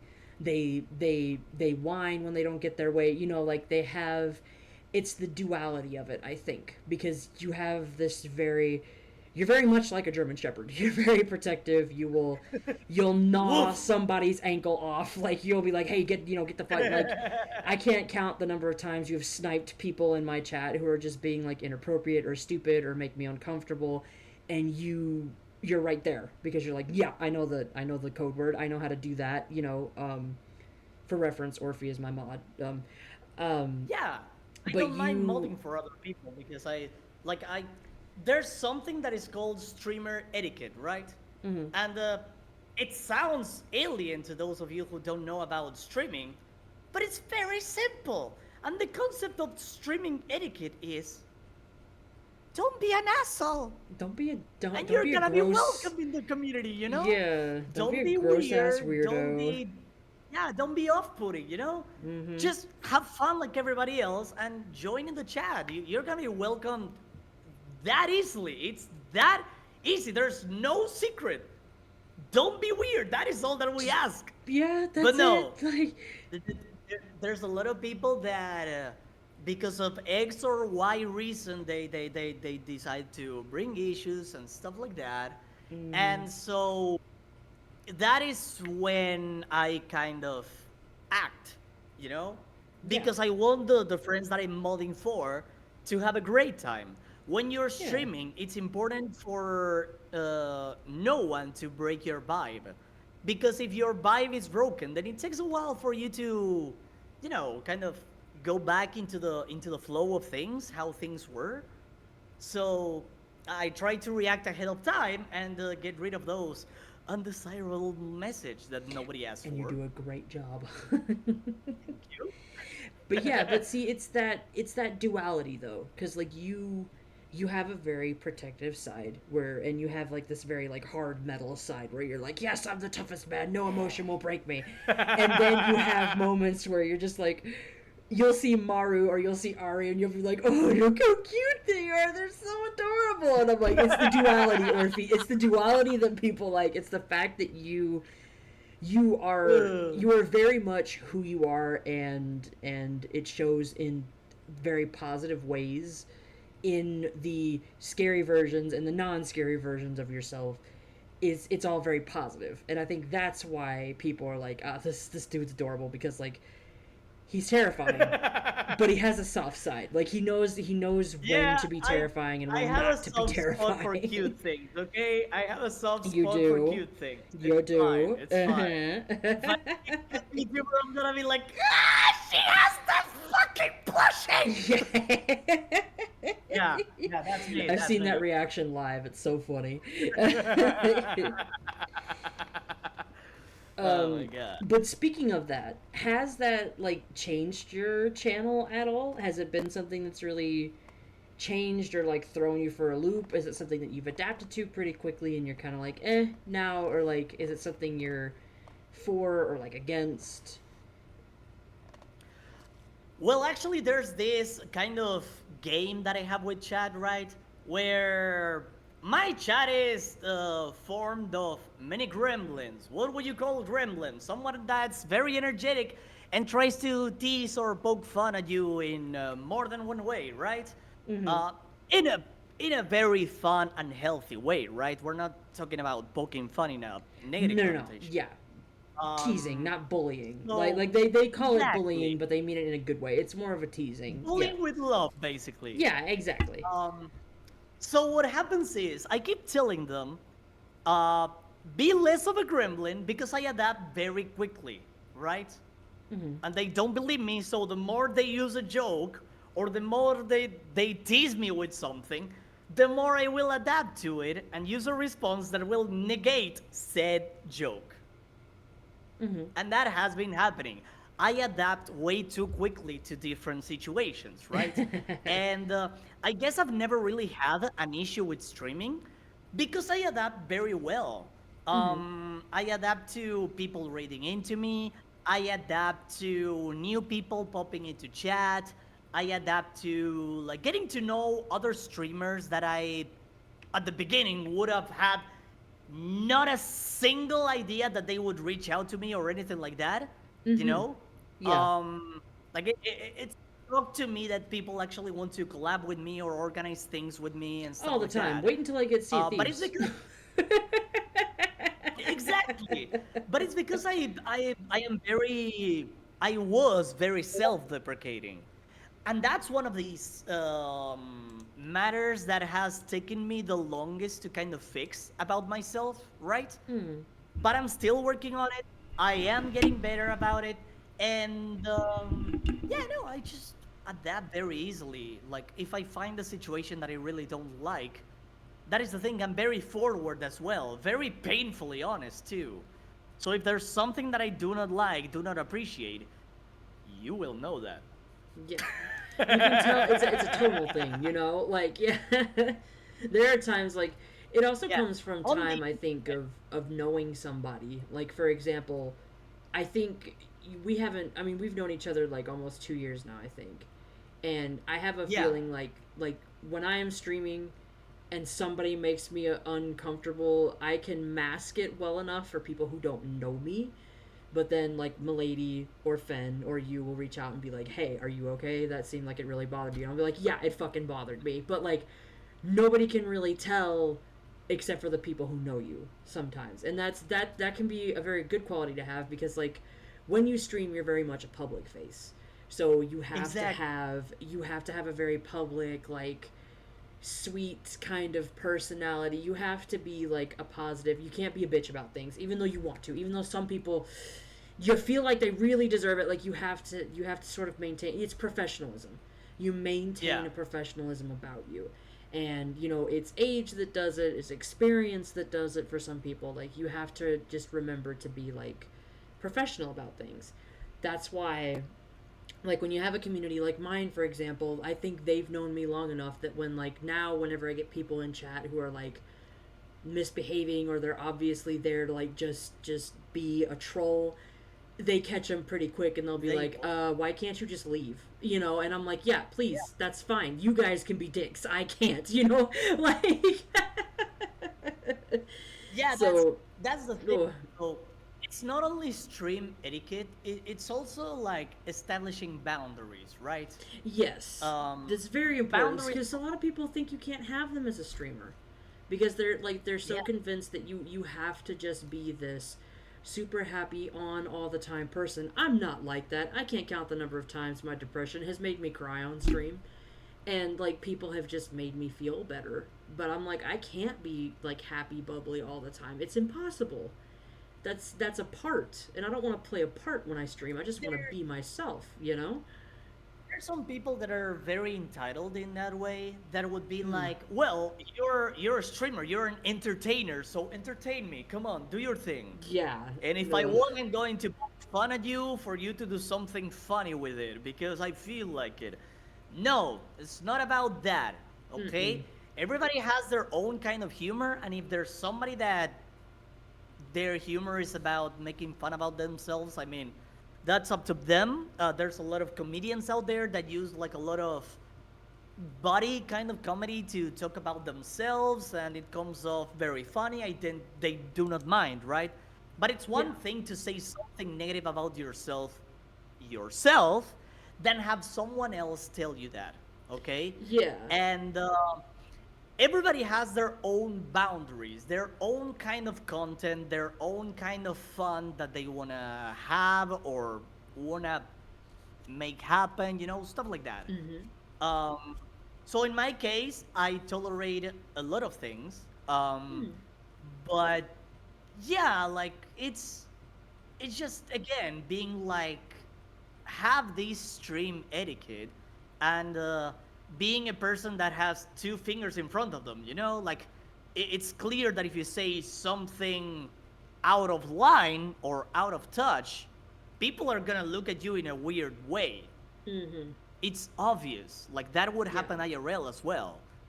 Oh Like if you yeah. pop into a chat and you make a lewd joke without even knowing the streamer, that's Yeah. very out of place. Very. And it's like, So can you yeah, not? like Like, it's very easy to behave and find your spot within the community. But the yeah, same way it's very easy to find your spot, it's very easy to lose it because some people get overly comfortable. a little Um, too quickly. of course there's the case of like yeah there's the case of like getting to know people like quite a lot throughout the years that you've been streaming, and yeah, in those cases you can forgive a spicy or let's say a little lewd joke or comment here and there. That's Yeah. kind of fine. Yeah. But if It you're new depends on to a your community and you relationship. start Yeah. off like that, it already gives bad vibes about you. Wrong foot. Yep. Wrong foot. Yeah. That's why like I have the disclaimer where it's like, yeah, no, if I've known you for a long time, the way I talk to you and like treat you and greet you is a little bit different because I've known you for so long. If I don't know Yeah. you, I don't want to hear that kind of weird shit out of you. Like I just don't. It's not okay to start that way. Not okay at all. No, definitely. All right. Okay, so you're a gamer, obviously. You stream a lot of games. You have a lot of like games that you really like. Have you played games since you were young? Is that something that is gaming something that's always been a part of your life, or is it something that you just got into recently? Believe it or not, I've never. Well, I'm from the 91, okay? I'm from the Yeah. 90s. We Uh didn't have like an iPad the moment we popped out of the, we were born. We didn't have any of that. So I had Beyblades, I had Bionicles, I had my toys, but video games were Yeah. not a thing for me until I was around 14, 15 years old. Mm. Before that, I had these small kind of consoles, and I'm not talking about a Game Boy or anything like that. You know these black and white consoles that used to come in with like the Snake video game or Tetris Uh, or the race game where you needed to avoid other cars, and the more you advance, the faster your car became? I can't off the top of my head. No, I think I know what you're talking about, but I don't know the name of it. Don't worry, maybe I am too old, but I would You're digress. literally only a year older than me, all right? Only a year. Don't do this to me. Our generation gap is not big at all, sir. The thing is, I used to play those games quite a lot, right? And I Mm, enjoyed them quite a lot, even mm, Tetris. And mm. I guess that got me Love hooked Tetris. up into gaming, right? Right. So when I was 10 years old, I got my first console, which was the family console, which I think was from Nintendo. Probably the And NES. my first game was the Flintstones on it. Oh, yeah, that I think that's the NES or the SNES. That's one of those. Yeah, Yeah. yeah, yeah. One of those, yeah. But that Flintstones was my game. That first console yeah. with the Flintstones video game. And That's that console awesome. didn't last a whole lot because it was very unstable in and of itself. So Mm. I think it lasted like a few months and then it just stopped working altogether just because. Yeah, Right? of course. Yeah. Like And consoles do. Yeah, I get that. after that, um, in Argentina, everything that comes from the US or from any other side of the world arrives late.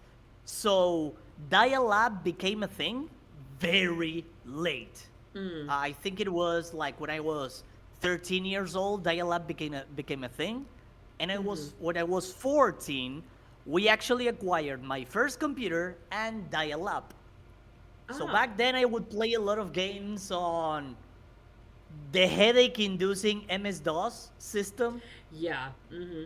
You kind of had to hack your way through a panel of options to Oh get yeah. the game to run, right? Mm-hmm. Oh So yeah. yeah, I would play a lot of those. Then I got the PlayStation 1, PlayStation 2, and my current computer, which went through a renewal.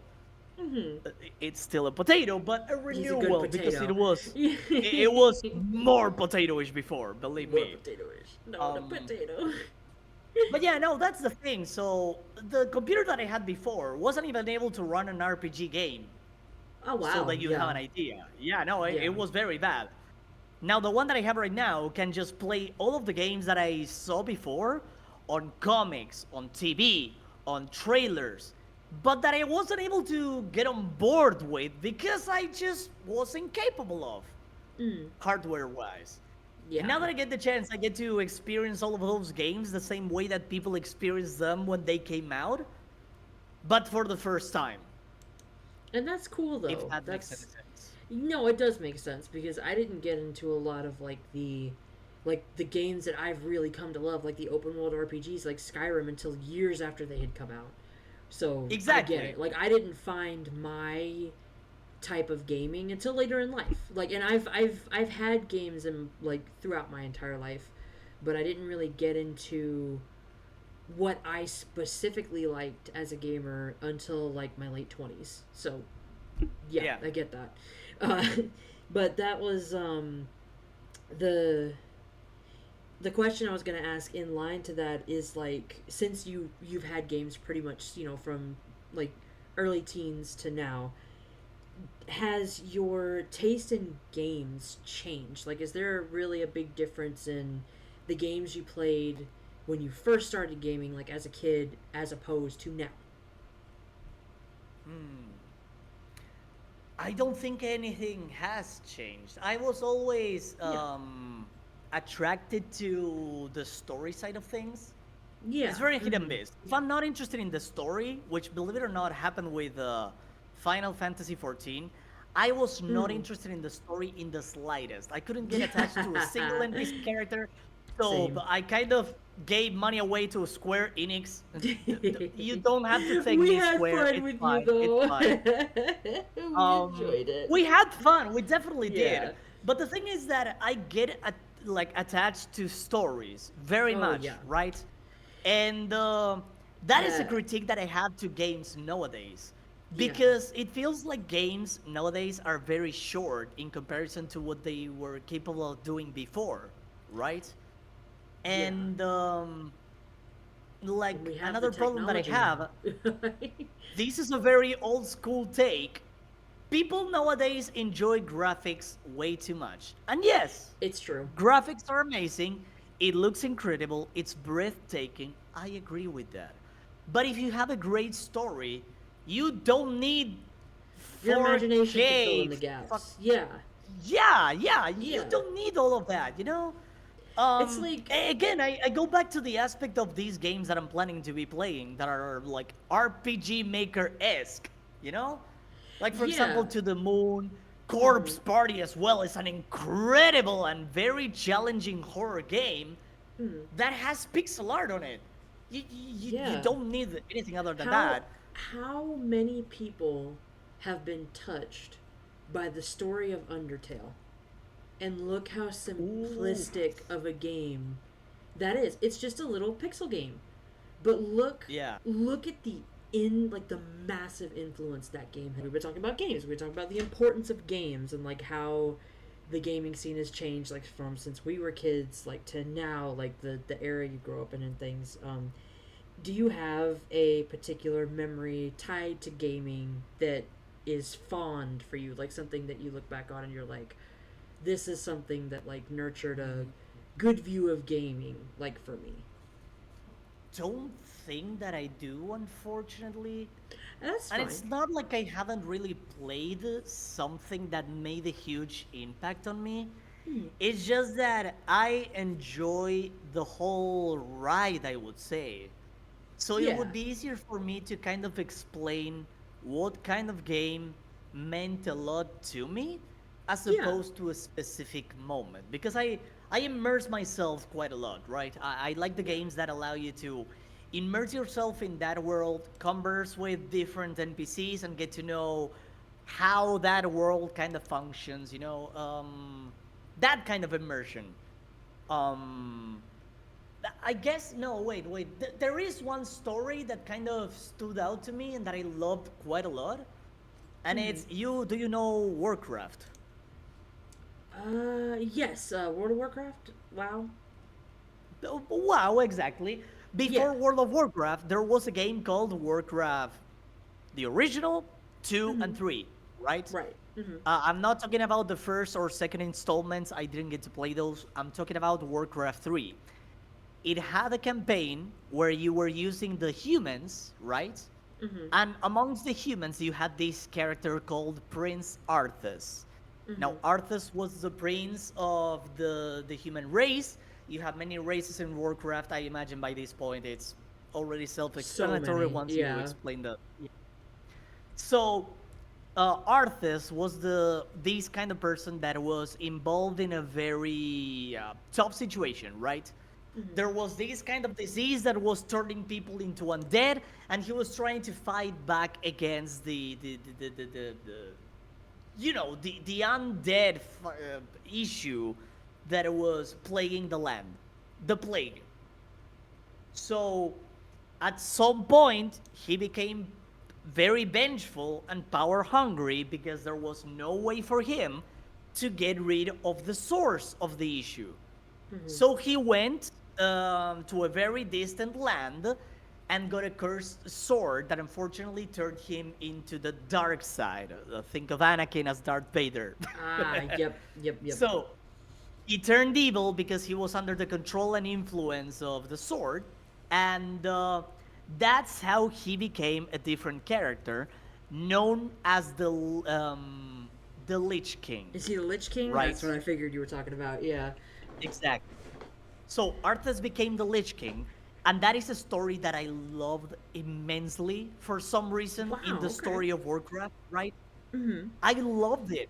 I would have never played World of Warcraft if not for the fact that they came up with Wrath of the Lich King, which is a straight continuation of the story from the Warcraft 3 games.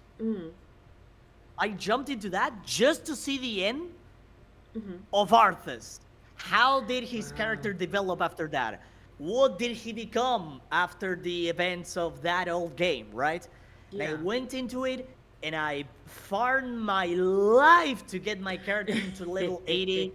In no time, I got my full set ready to go. I went into my first raid and we failed a few times, right? But it was Yeah. interesting to see all the creatures that Arthas had created, all I guess the monsters and the NPCs that were found in this citadel, right, in his dungeon. Um, until at some point I got to finally meet Arthas face to face, and it was incredible just being able to Aw. live like to just perceive the character that I love so much in those old games in front of me, fighting me, right? Makes it Fighting personal against me. almost. Yeah, personal almost. Yeah. And the moment that I beat the guy, that you see the cinematic, that you get the rewards, that you get to see the final cinematic of like Ice Cream Citadel being done, you're like, oh my god, that was incredible. Because Oh it kind of wow. became an episode for me in my life, you know? It became this book that I opened up when I got to learn all the story about Arthas. And then the story had no continuation until I discovered that the new patch in World of Warcraft became a thing. So that became like another chapter in this book of me enjoying that story and immersing myself into the story. I wasn't just a person that was perceiving the decisions that Arthas took from an outside perspective. I became somebody that had to stop that guy. And Yeah. I loved every single second of You it. got to be part of the story, you know? Yeah, I loved it so much. That's so cool. I didn't know you were a Warcraft person. That's awesome. It's I guess it's the only story that really captivated me. Like Yeah. stories up to, I would say, Cataclysm, you know, are the stories that captivated me the most. Like I would Yeah. watch a channel called Novel, I don't remember his name, but Novel something on YouTube. Um, he explains all the backstory about like NPCs and bosses and boss fights. And you know how World of Warcraft is a story that transpires in like throughout many years. So you Yeah. have family of NPCs as well. You have like Saurfang is a very well-known orc general, right? He Yeah. has a son that fell on Icecrown Citadel, actually. He, as a father, had to defeat his own son because he was turned into the plague. He was turned into an undead orc fighter. Oh. One of the Oh. boss fights in Icecrown. That little storytelling that you can find in Warcraft is amazing. They Yeah. have been ruining quite a lot in the last few patches, the Yeah. last few years. But I'm not here to talk about that. I'm here Yeah. to talk The about the good golden stuff. ages, the Yeah. good stuff, and those moments I am not going to replace with anything in my life. Aw, that's sweet. I honestly didn't expect that sweet of an answer, so that's awesome. That I like sharing like moments in video games that are like really important to you. That it's moments like this and like hearing stories like yours that like every time I hear somebody say it's just a video game makes me want to strangle them even harder because like they just don't understand it. They don't If understand I it. had you right here, I would squeeze the dick out of you. I hate when people say that. Like when I hear stories like this, and I'm sure as I do these interviews, people are gonna tell me about these fond memories they have of these games that they've played, and I'm just like, Yeah, how can you be so ignorant to say something like that? How could you say something like exactly. it's just a video game? Like, shut up. Like, I'm not gonna talk to you. um, so for kind of a personal question, and this is just Hmm. something that I think is just it's important for like reflection purposes. I think you don't have to answer this question if you don't want to, because I know it can be kind of a Shoot personal me. thing. But if you could speak to your younger self, Hmm. like especially if like in a place where you were not well, what would you tell them about like who you are and where you are now to like encourage them to keep going? Hmm. Well, actually, no, I don't need to think about it. Um, there is one matter about me that is the most prevalent of all, and I would say it's my strength, right? Um, why is strength a topic that I keep going back to on my streams? The reason why is because strength, like your own strength and me pushing myself forward and stuff like that, it is what got me out of the darkest pit that I've ever found myself into, right?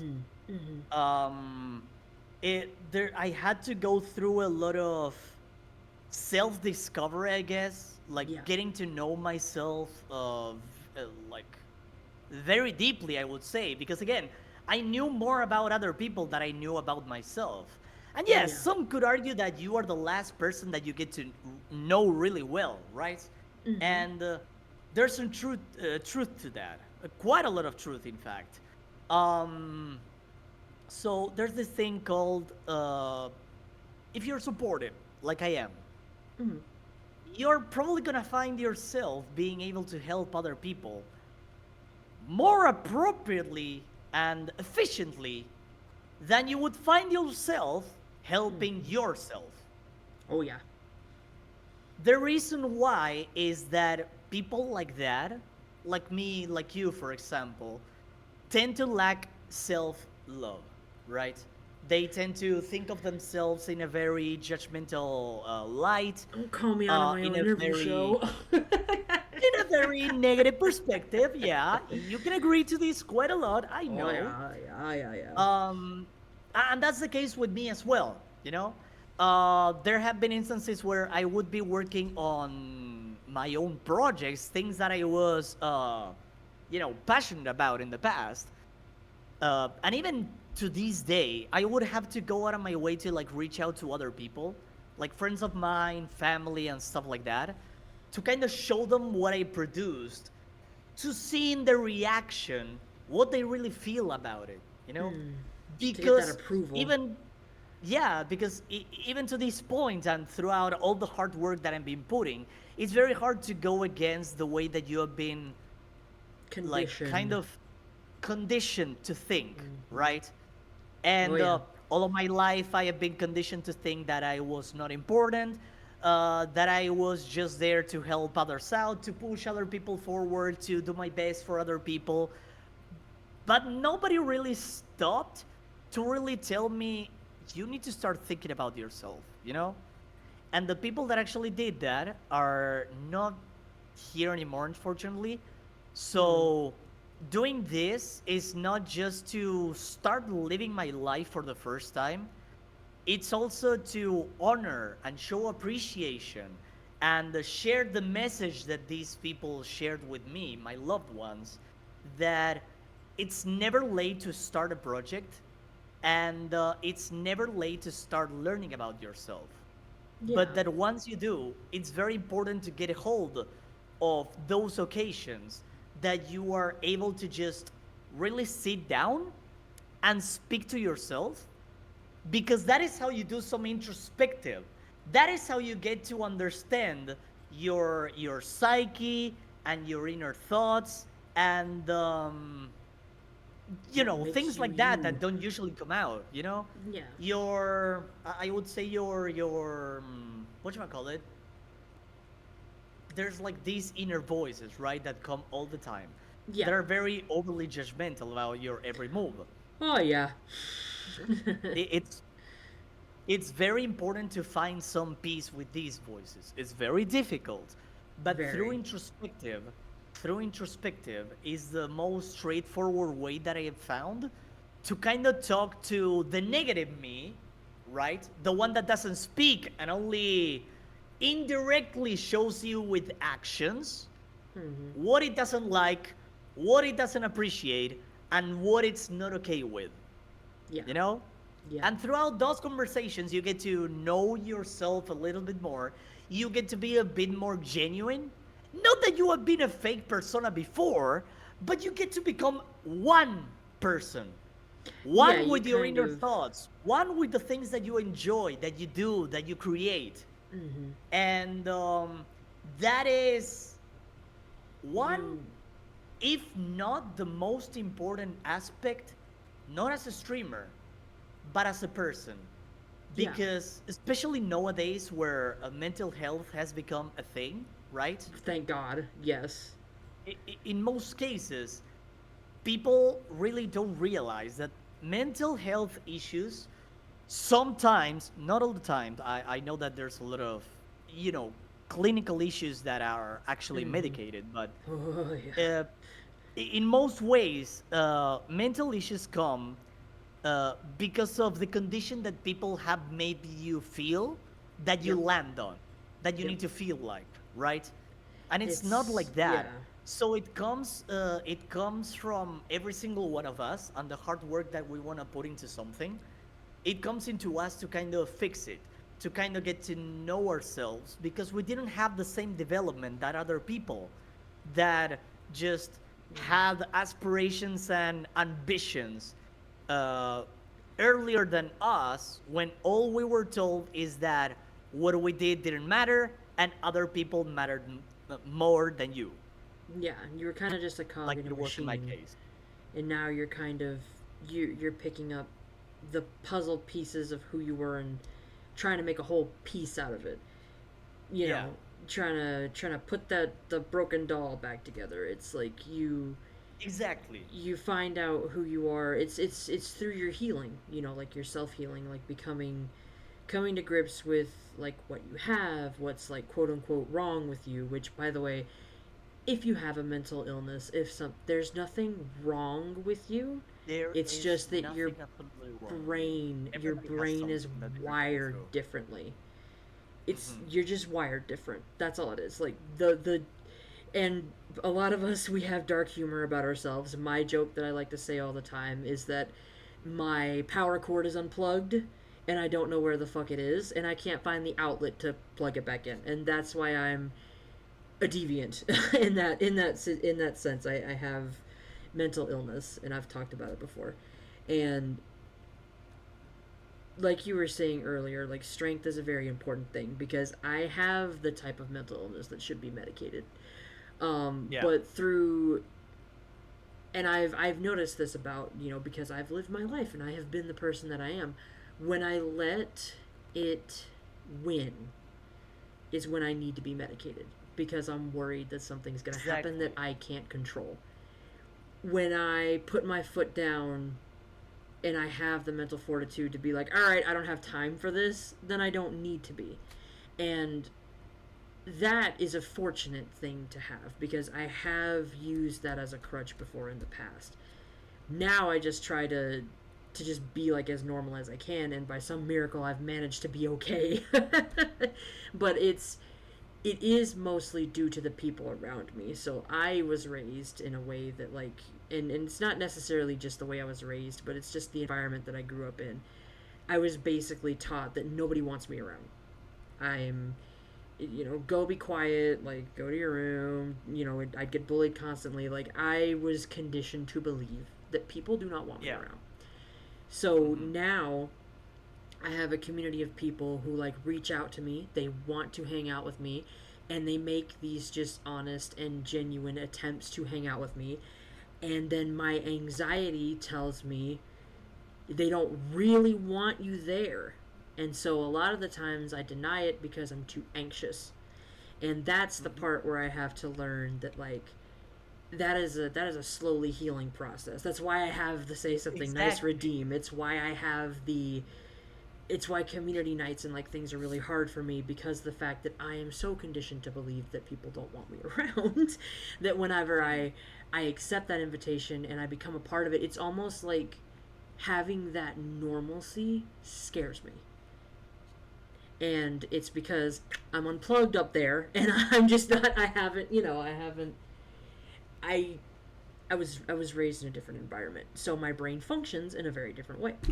And sometimes it's Yeah, positive, exactly. sometimes it's negative. But the good news is that being in this environment, having people that are patient with me, you for example, a couple of different people in our community, Milady, like having people like them who are just supportive and they show that they want to hang out and that they want to like do these things with me and like that makes me feel better and like I'm becoming a better person because of it. And but it's all about the journey of like your healing journey is like is what it's important about. And it's like it'll take as much time as it takes and it'll be as difficult or as easy as much as you can control it, that's what you do with it. And you just I've just been lucky to have like people who genuinely like show an interest. It's been a very cool thing because I'm like this is unusual. So like it's kind of fun in a scary way to be like, "Oh, now I can get used to like people actually liking me and wanting me around." And it's just like it whiplash, like we were talking about earlier. It could be Yeah, yeah, very yeah. much like whiplash and just be like, "Wow, this is really weird." Also, I did not mean to make this about me. Back to you. Uh No, it's fine. It's fine. It's fine. so, Um, I, what was I going to say? It's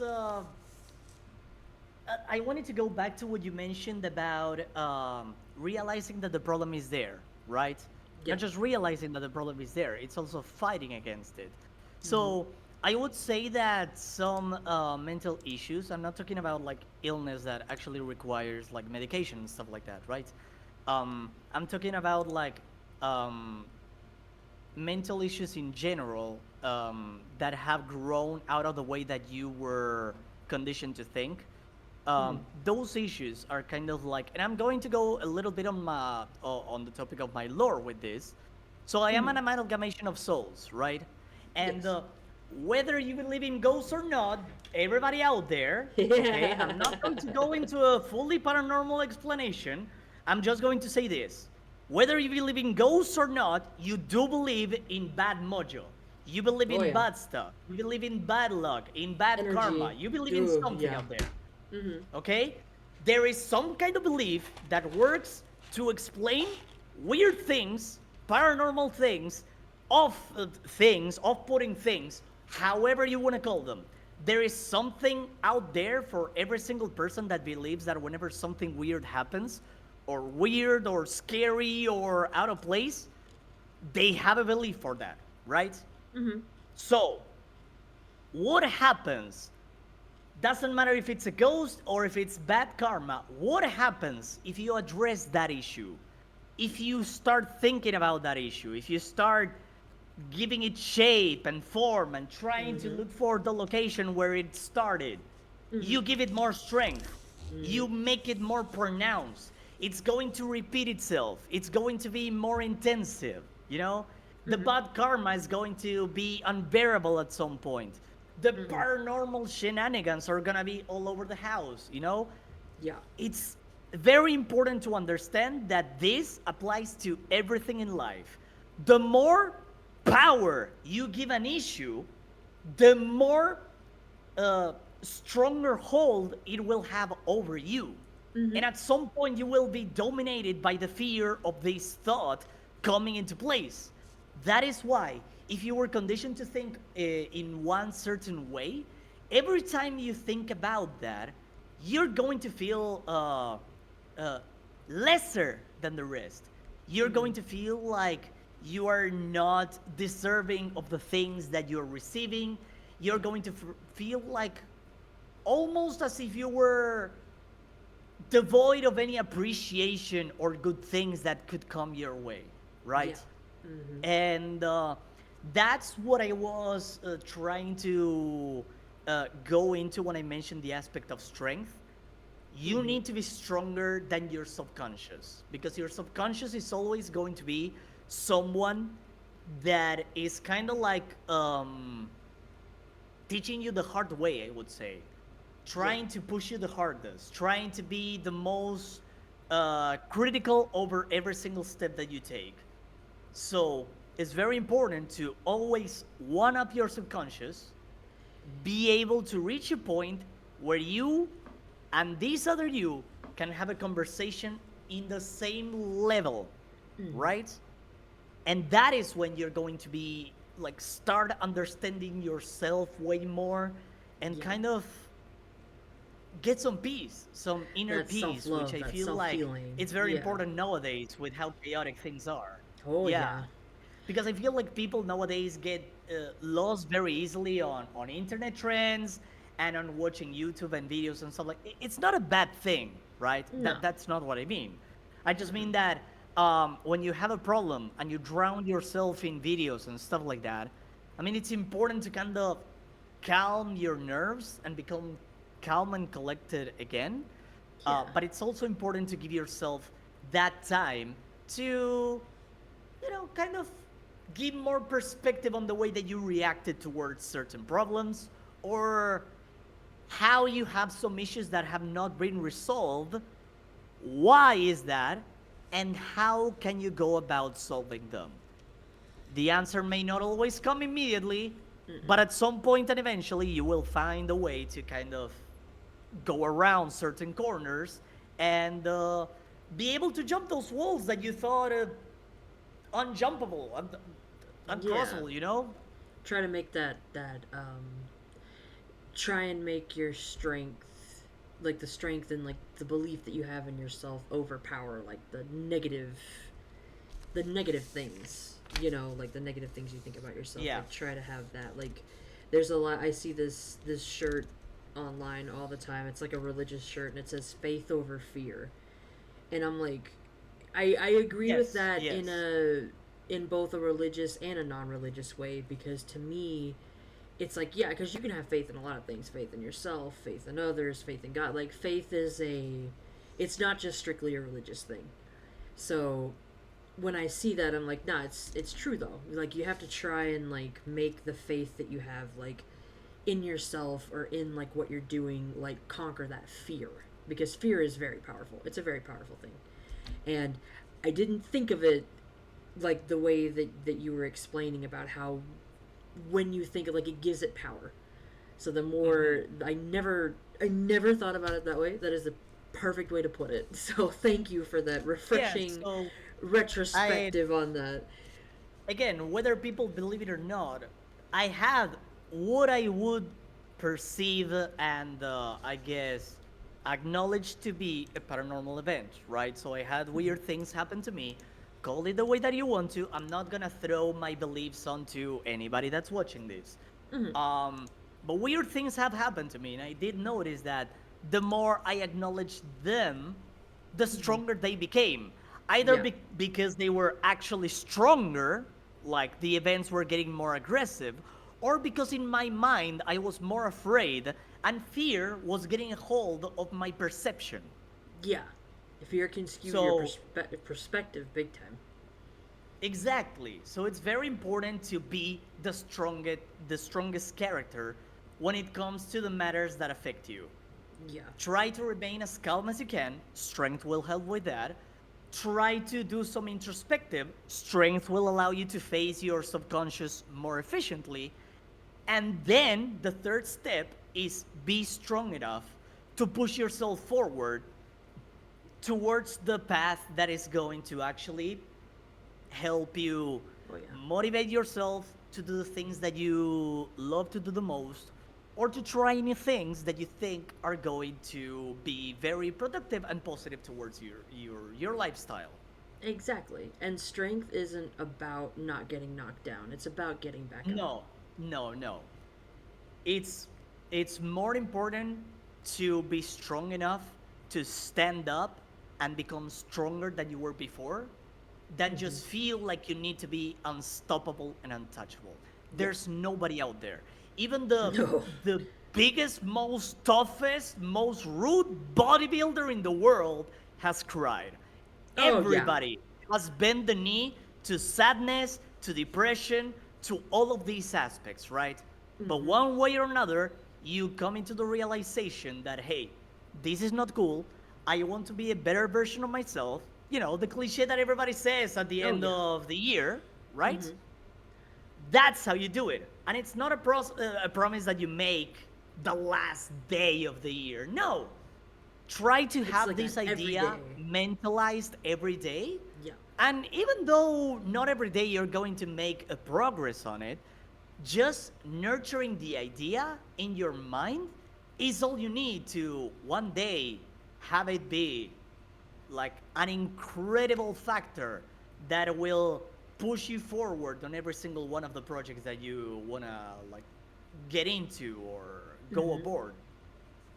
Exactly. Exactly. This is why we love Orphie. He's such a positive, good being. Stop So my last question for you, Orphie, Yes. before I let you absolutely whore yourself out and tell us all about you and where we can find you. Um, what is your biggest aspiration as a streamer? Like, what do you aspire to be? So the thing is, look, there is this thing, right, where people from outside of a streamer perspective would think that just because you want to grow and because you want to, of course, make a living out of it, they would say or they would think that you are very selfish, that you want to like profit to yourself. And Yeah. no, that is not the reason why someone starts streaming. Just because they want to make something into a career to keep doing good out there doesn't mean that the word selfish needs to be dropped, right? In Right. fact, once again, this is the first time that I've been thinking about myself and what I would like to do, what I would like to kind of practice or do or have as a career or anything like that. So, my aspirations would be number one, get to be like the source of like encouragement, right? Yeah. um I want again I want to be able to reach out to those people that are in the same situation as I am or something similar, or that people that don't have faith in themselves or that lack the energy and stuff like that. I want to be able to inspire them. And Yeah. this has happened already, and I feel amazing every time somebody tells me that I have inspired them, or that my energy is like very contagious and they are able to do their job and they are listening to me because the music that I listen to is something that empowers them quite a lot. Uh, stuff like that. Um, I I adore that. I adore just being able to push people forward, to show people that their strength where they only see weaknesses and imperfection, right? Yeah. Um, the second point would be it kind of goes along the hand of like the first point. It's about never giving up. Because as I did mention before, I've also been in that very deep void, that deep like pit that you fall into, that you Yeah. think there's no way to come out of. Like a tragedy happened in the family, like a fallout has happened with a group of friends. You name it, the kind of issues that we can mention is infinite, and it depends on the kind of people that we are talking about, right? Because some people are more sensitive to like friends falling out. Some other people are very sensitive to the loss of a family member. um like the same issue hits different along all of the examples of people that we can come up with, because Yeah. everybody is unique in their own way and they react in different ways. So I want to be there to kind of like encourage people that it's fine. I want to be the realistic kind of guy. No, because I receive the kind of negative kind of positivity. And let me explain what this is. If somebody tells you that everything is gonna be fine, and then something else bad happens, and another person comes in and tells you that it's gonna be fine, and something else happens, it's a toxic kind of positivity. Yeah. Because you believe that. You wanna believe that everything is gonna be fine, and then something else comes in and kicks you in the nuts. Yep. So that's kind of a negative kind of positivity. You want to Yeah. be realistic about things. I know that it being painfully honest is not always the right course of action.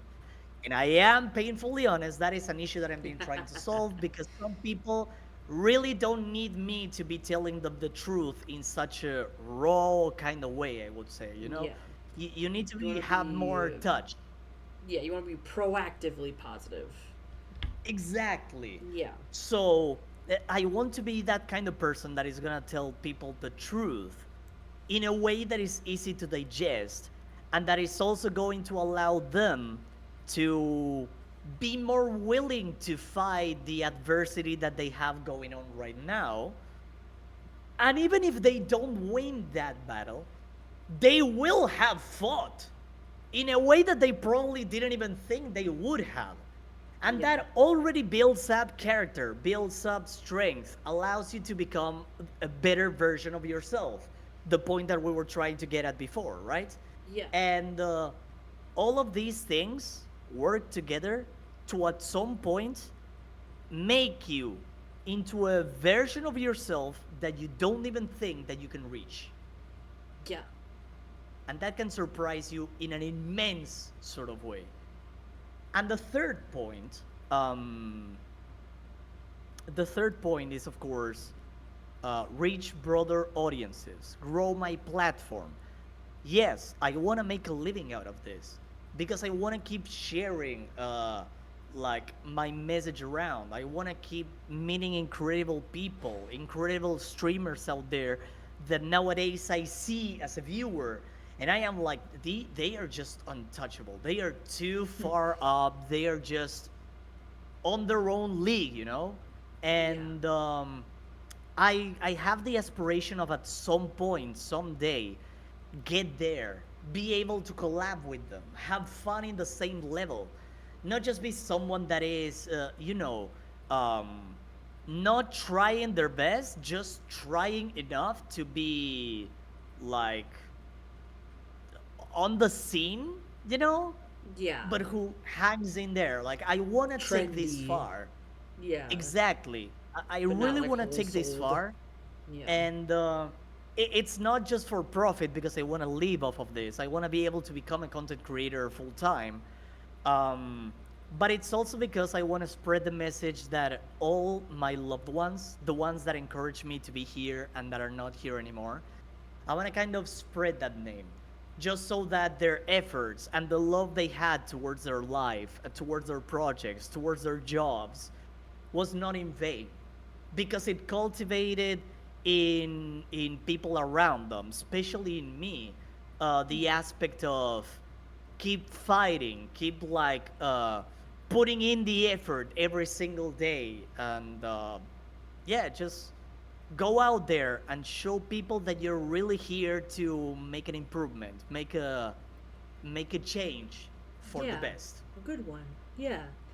And that's the thing, like that they, they say that, and you're a very good example of what love really means, because love is a lot of things, and one of the things that it Hmm. is it's enduring, and that It's is enduring. something It's that enduring.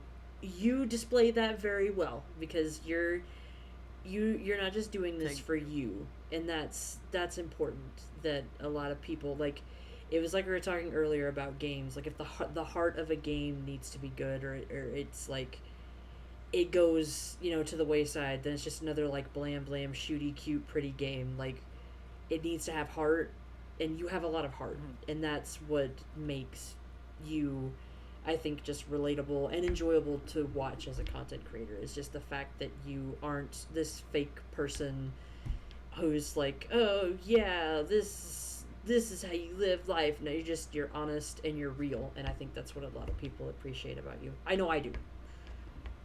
I So just like having fun. Is yeah, the point of it? I and like you're a having fun. fun I like person to hang sharing out with. people. Thank you. I Yeah. just like, recently, and I don't want to believe this like compliment that they threw at me. It's an incredible compliment that I cannot accept because it's too much. Well, you But better. people have compared me to Jacksepticeye Oh, because I'm very really? loud, because like I'm very unhinged, I would say, Mm-hmm. and stuff like that. And Especially I'm the horror like, games. Whew. I I am I am honored to be compared to Jack. Like I. Jack has been another one of my big inspirations, along with Markiplier as well. Oh yeah. Um, I. but I just cannot take it to heart because they are such big influences, big, like inspirations Oh for so yeah. many people. I I can aspire to be a little closer to them in the sense that that will kind of push me forward to keep working hard, right? Mm. Not that I have needed to. I have just been putting all the work myself because I want to. But no, just that comparison, it made me feel like, wow, I this think, is just yeah, like, the thank you, but holy shit. someone who means very much to me once told me when I was playing Mortuary Assistant that I reminded them of Markiplier, and Markiplier is one of their comfort YouTubers, and Yeah. that is the highest compliment that I've ever been paid in my life, because no, I'm not. I'm nowhere near. But just the fact that I reminded them of someone who brought them comfort is a comfort for me, because I'm like, that's people Yeah. like Jack Yeah. and Mark. They've been, Game Grumps, even. They're my comfort YouTubers. I fucking love the Game Grumps. And they've been around for so long, and the reason they've lasted for so long is, yeah, they've had to adapt to different things, like, you know the YouTube algorithm. They've had to adapt to it and change, but they've never lost sight of who they are. And a Yeah, they lot of never gave people, up. And one yeah, way or another, even if more censored because they cannot curse or do stuff like that that much because you lose sponsorships and those they kinds of find things. other ways to make it fucking funny, man. Like when they Yeah, bleep themselves with exactly. the dolphin noises and shit. Like that stuff is so funny to me. I'm like, yeah, they find a way to make it their own. And they find a way to make it fun and to make it funny and to still be who they are, because again, they have a heart at the center of it. And that's what Yeah, what that's all keeps that people matters. there, and it keeps people coming back, because there's a reason these people are successful as YouTubers, and it's because they have something that keeps bringing people back. They're just very comforting figures, and that's a good thing to aspire to. And I really think you'll get there. So just so you know. Stop it! No, you didn't realize when I suckered you into this that you would also be given compliments. Haha! I got you. Yeah, I didn't think about that aspect. He never thinks about it. So, Orphie, thank you so much for sitting down to do this interview with me. I know it's taken longer than we both probably planned, No, especially it's considering fine. it's late I for you. like talking quite a lot, and it's been a while since the last time I've had the chance to speak to you this way. So it's incredible Yeah. all over the board. Okay. It was fun, but I appreciate you helping me out with this project and being one of the first few interviews that I got to do. So, thank you. Yeah, Kenya And Pig like my pet. Yeah. so as I'm gonna of course link all of your wonderful like socials and where I can find you in the video description itself. But tell us about you, where we can find you, what your name is. Like, whore yourself out, man. Tell us what you got going on. What do you do when you're not streaming, and where can we find you when you are My streaming? name, as I mentioned before, is UnholyRequiem. I am a human combination of countless souls into this single humble body. I like to play a variety of games. I like to be supportive. Every single stream of mine includes a game, includes some kind of collaboration with chat if they want to jump into like open lobbies, and it also includes a just chatting section where I can share with chat uh, what my plans are, what things are new to the channel, what things I'm cooking up, because I'm always trying to think of new aspects to involve and introduce to the streams. And I like to just chat with them, to have a good jolly old time, see what they are up to, see what their plans are. I don't mind like shouting out or self-promoting other streamers either, because we're all in this grind that we call streaming. We're all out to grow, you know, and support is something that has been very important to me in my life. So yeah, unfortunately, the only thing that I have right now to offer is my Twitch channel. I stream 3 times a week over there, unless I have some kind of scuff in a way. Potato. But no, I have a TikTok channel under the same name. I am like looking forward to start uploading them more often. I don't have any near plans to start doing anything on YouTube, just because I'm a little bit unhinged, you know. I have tried my best not to drop f-bombs or anything like that. Okay, Yeah, you've done so if you great. want some unhinged fun, if you want if you don't mind a few insults being thrown around or somebody messing up quite a lot in games, then Listen. you know where to find me. Orphie has some of the best comebacks too. Go watch him when he's playing a game where he has to be like highly competitive. It's the funniest shit in the world. Oh my He's god! gotten Yeah, some of you his sayings competitive have become too. part of my vernacular, and I don't mind that I am one bit. sorry in advance. We Oh love my it. We love god. it. But thank you so much for being here, Orphie. And No, thank you, Coco, for being an incredible friend, okay? Because you've been saying a lot of things about me. I did not have the chance. You are an no, we're gonna incredible end this friend. right here. We're gonna end Uh, this right here. I'm gonna no, stop recording you're right not. now. I'm This good. is a good way, not just for you to have something else other than your Twitch, but it's also a great way for you to showcase other streamers that you may consider friends, that you may, have a lot of respect towards. And Yeah, that's the dream. yeah, always having people that showcase other streamers out there is incredible. No matter the reach, no matter nothing, it's just a way to show that you care about them, about their content, about them as the person, not just the streamer. And that is incredible. You show that you're a very lovely individual, an amazing friend of mine, and I wish you the best, the same way that you did with me. And yeah, I but Stop it. yeah, You're not allowed to do that that. that's all. All right. Say goodbye. Say goodbye to YouTube. Bye bye, YouTube. Bye Bye. bye. I I wish I could wave. All the arms required to say bye bye. I wish. Look at all the Arms fingers. for days. Arms for days.